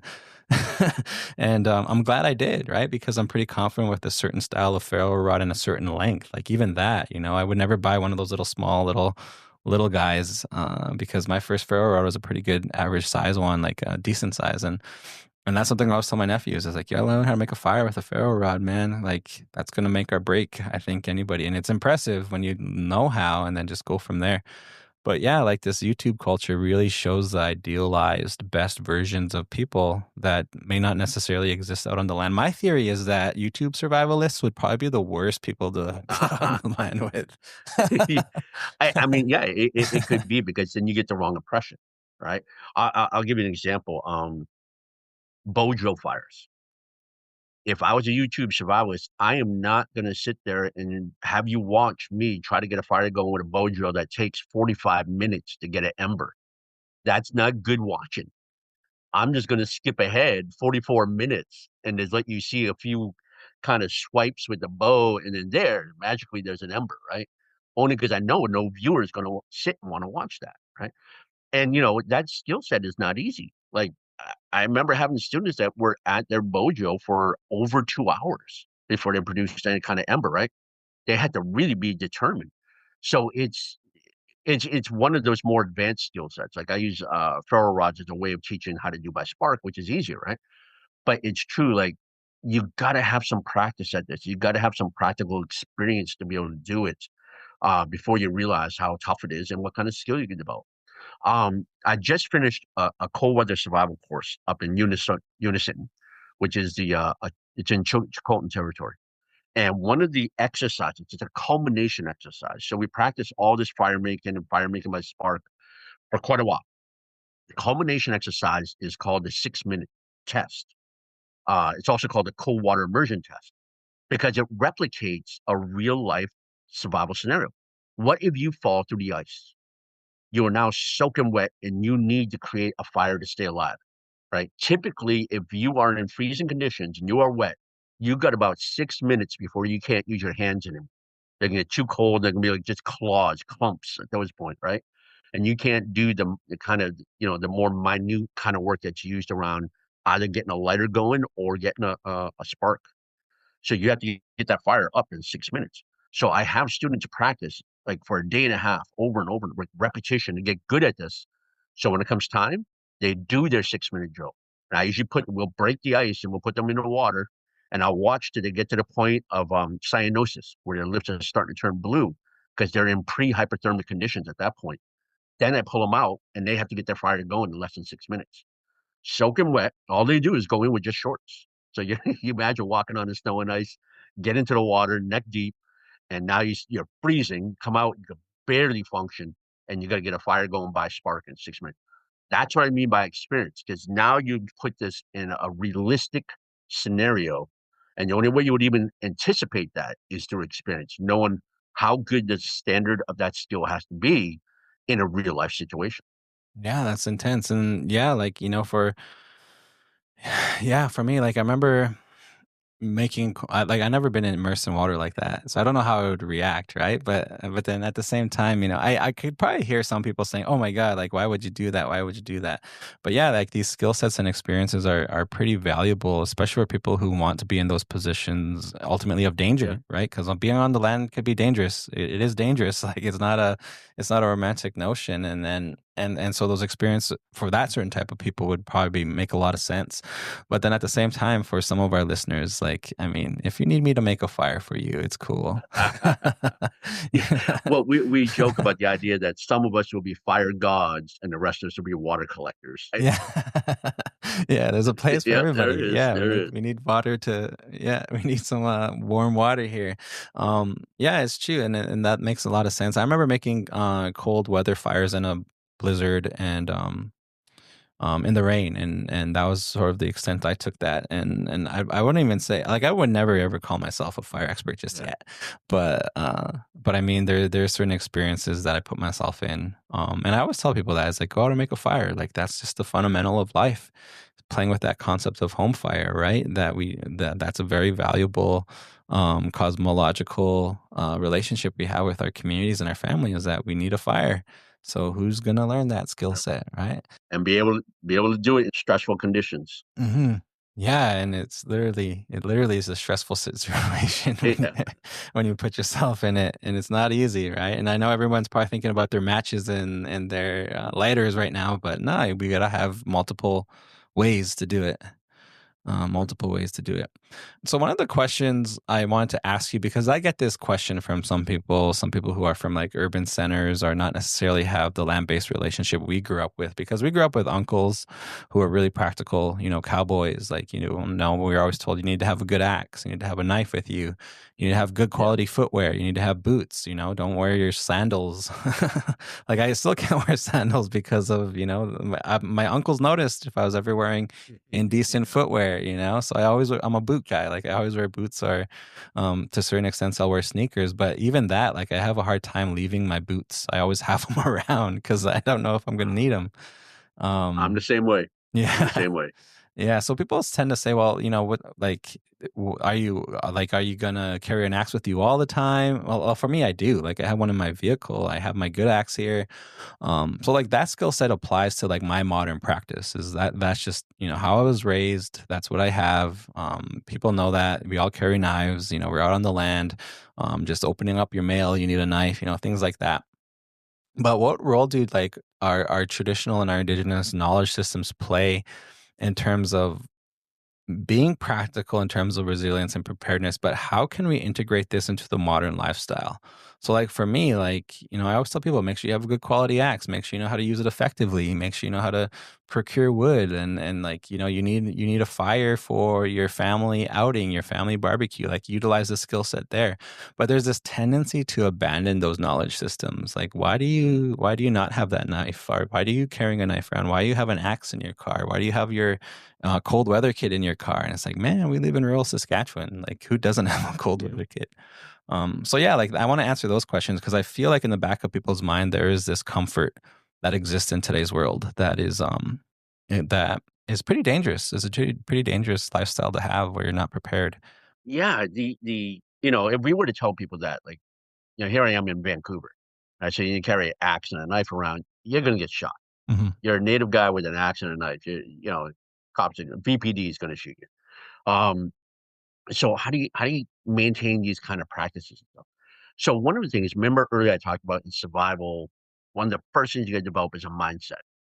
Part of that mindset is assessing the survival zone you're in. A survival zone is like it's a region, a particular environment.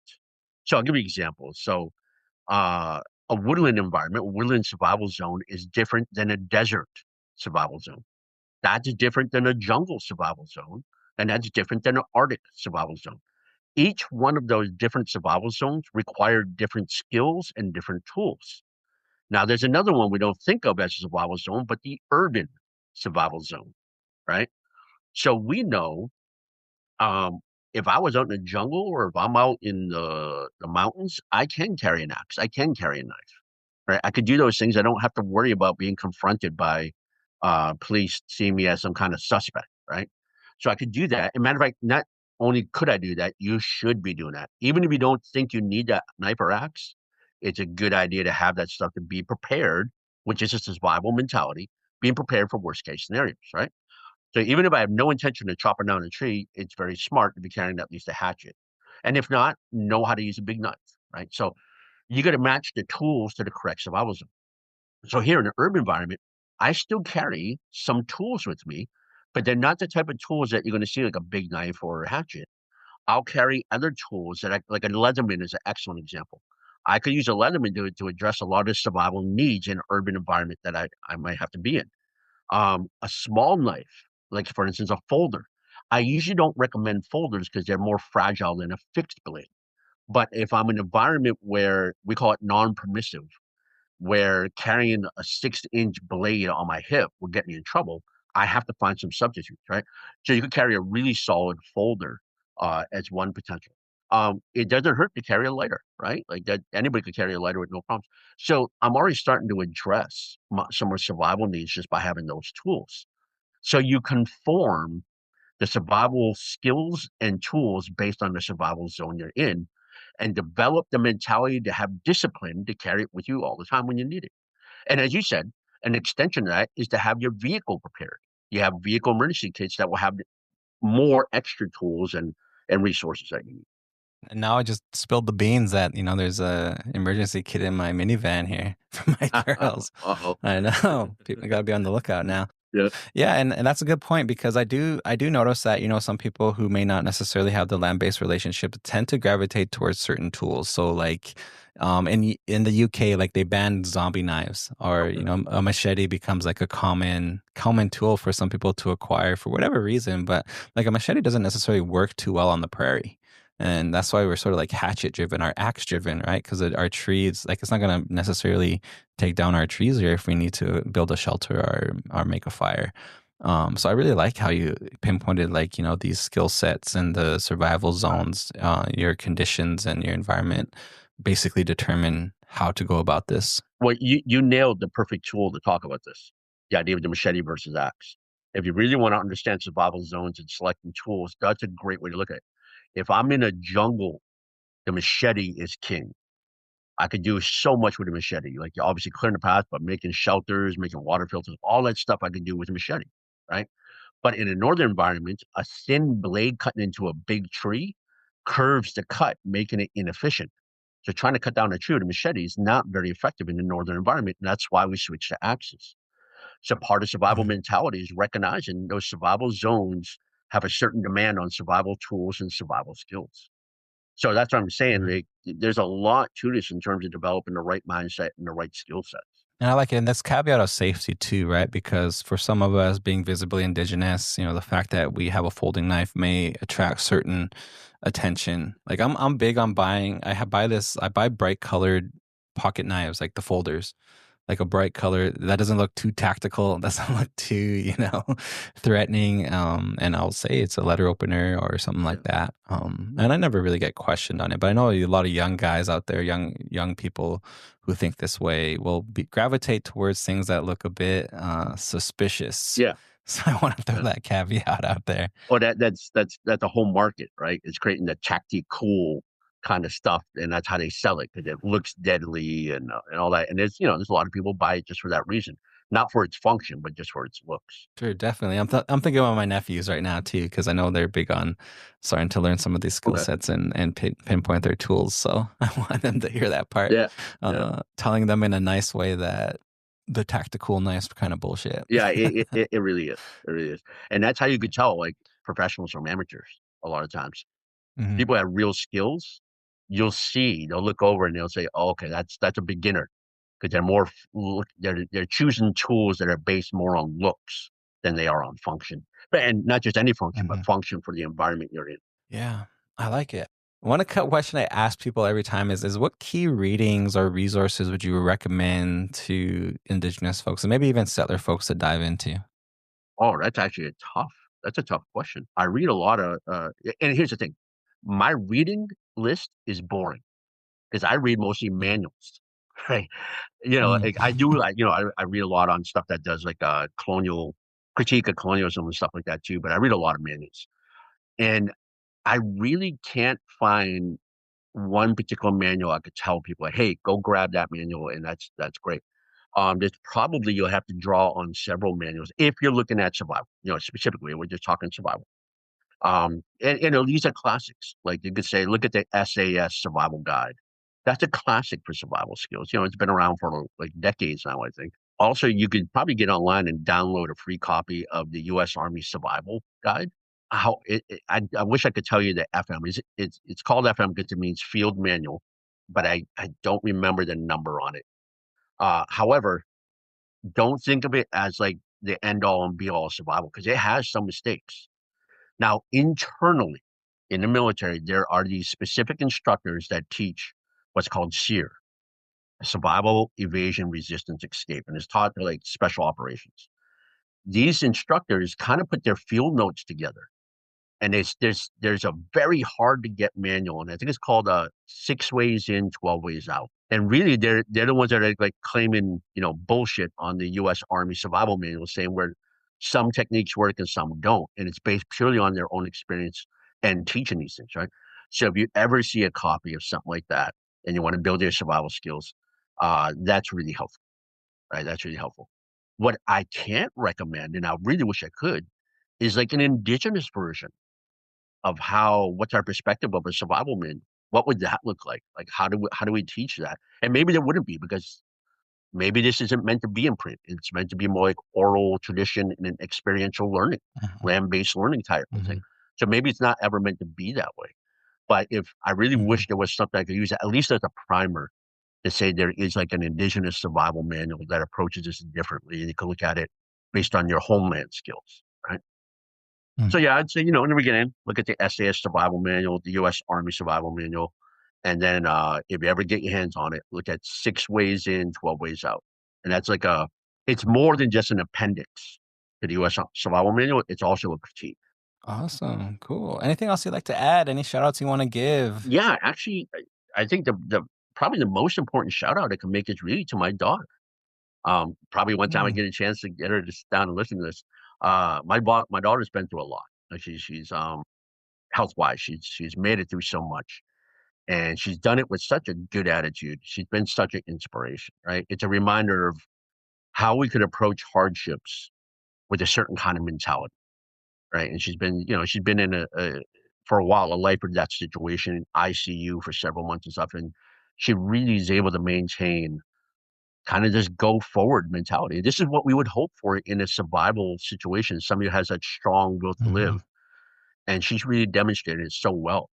And then also, she becomes like my purpose in a sense of, when we talk about wanting to make a better world and stuff, and I want to be able to make a better life and better world for my daughter. She is it's not abstract notion. It's not some kind of theoretical or academic idea or concept. You have this reason to make a better world living right beside you. And so for my daughter, she's always my motivation to be able to think about how do I go about pushing myself to keep trying to make things better. Yeah, and I know we did talk about how your daughter is facing some challenges right now. Are there any resources you have that people could support you, or even make a donation to help you with some of the challenges you're facing as a family? No, actually, we never set nothing like that up. We've been doing it Mhm, on our own. Uh, and she's like I said, she's done so much and got well. I mean, she's doing well in school, even though she misses so much because she has to spend a lot of time in the hospital doing things like plasma exchange and stuff. mhm, Um, but no, we never set up anything. We haven't. I just mhm, never went down that route. Just kind of, mhm, like a team mentality. Her and I just kind of try to take on the world or the situation she's in. mhm. Yeah. If that's something you want to explore, let me know. We could definitely work on it. And I know some other podcasters who would listen to this episode and definitely help and support you in terms of alleviating some of those costs for sure. And yeah, that's an amazing shout out. Like same for me as a father, my daughters give me purpose, and that's partly why I'm having this conversation. So even the story of you bugging out with her like really speaks to me, because that crosses my mind. Like, what happens if I have to bug out with my girls, or what happens if something does happen? So follow the father, I really appreciate that, and I'll do my best to support you with that also. Um, I do know you do this training also, and you're available. So how would people access you in terms of resources and training opportunities, or contact you for training and programs? Yeah, so I'm not set up like a company because I never really saw it as like a business, right? So I always do this kind of get done by word of mouth or just get a hold of me and I'll see what we could arrange. So if you want to do it over social media, you can get on Facebook and look up Sakej Ward, Sakej, last name Ward, Sakej Ward, and that's also for Instagram, right? They're both on there. You can also reach me by email. And again, it's just Sakej, Sakej at hotmail.com. And if you reach out to me, we'll sit down and start thinking about how can we make this happen. I always try to make it a community experience. That way it could, I try to get like 8, 10, 12 people at a time. Over 50% of my work is geared towards the youth, trying to get them to develop these skills young while they're still impressionable and be able to turn this into a cultural experience, not just a mechanical, physical idea of survival. Yeah, for sure. I know we had you out here too. Yeah. So just spilling the beans that we did have a prior relationship to this. And, some of the knowledge you shared has been amazing and pretty influential in my life. And yeah, thank you for your time, and I appreciate it. Well, thanks for having me. I really appreciate it too. It's been an excellent, excellent conversation. Awesome. Thank you.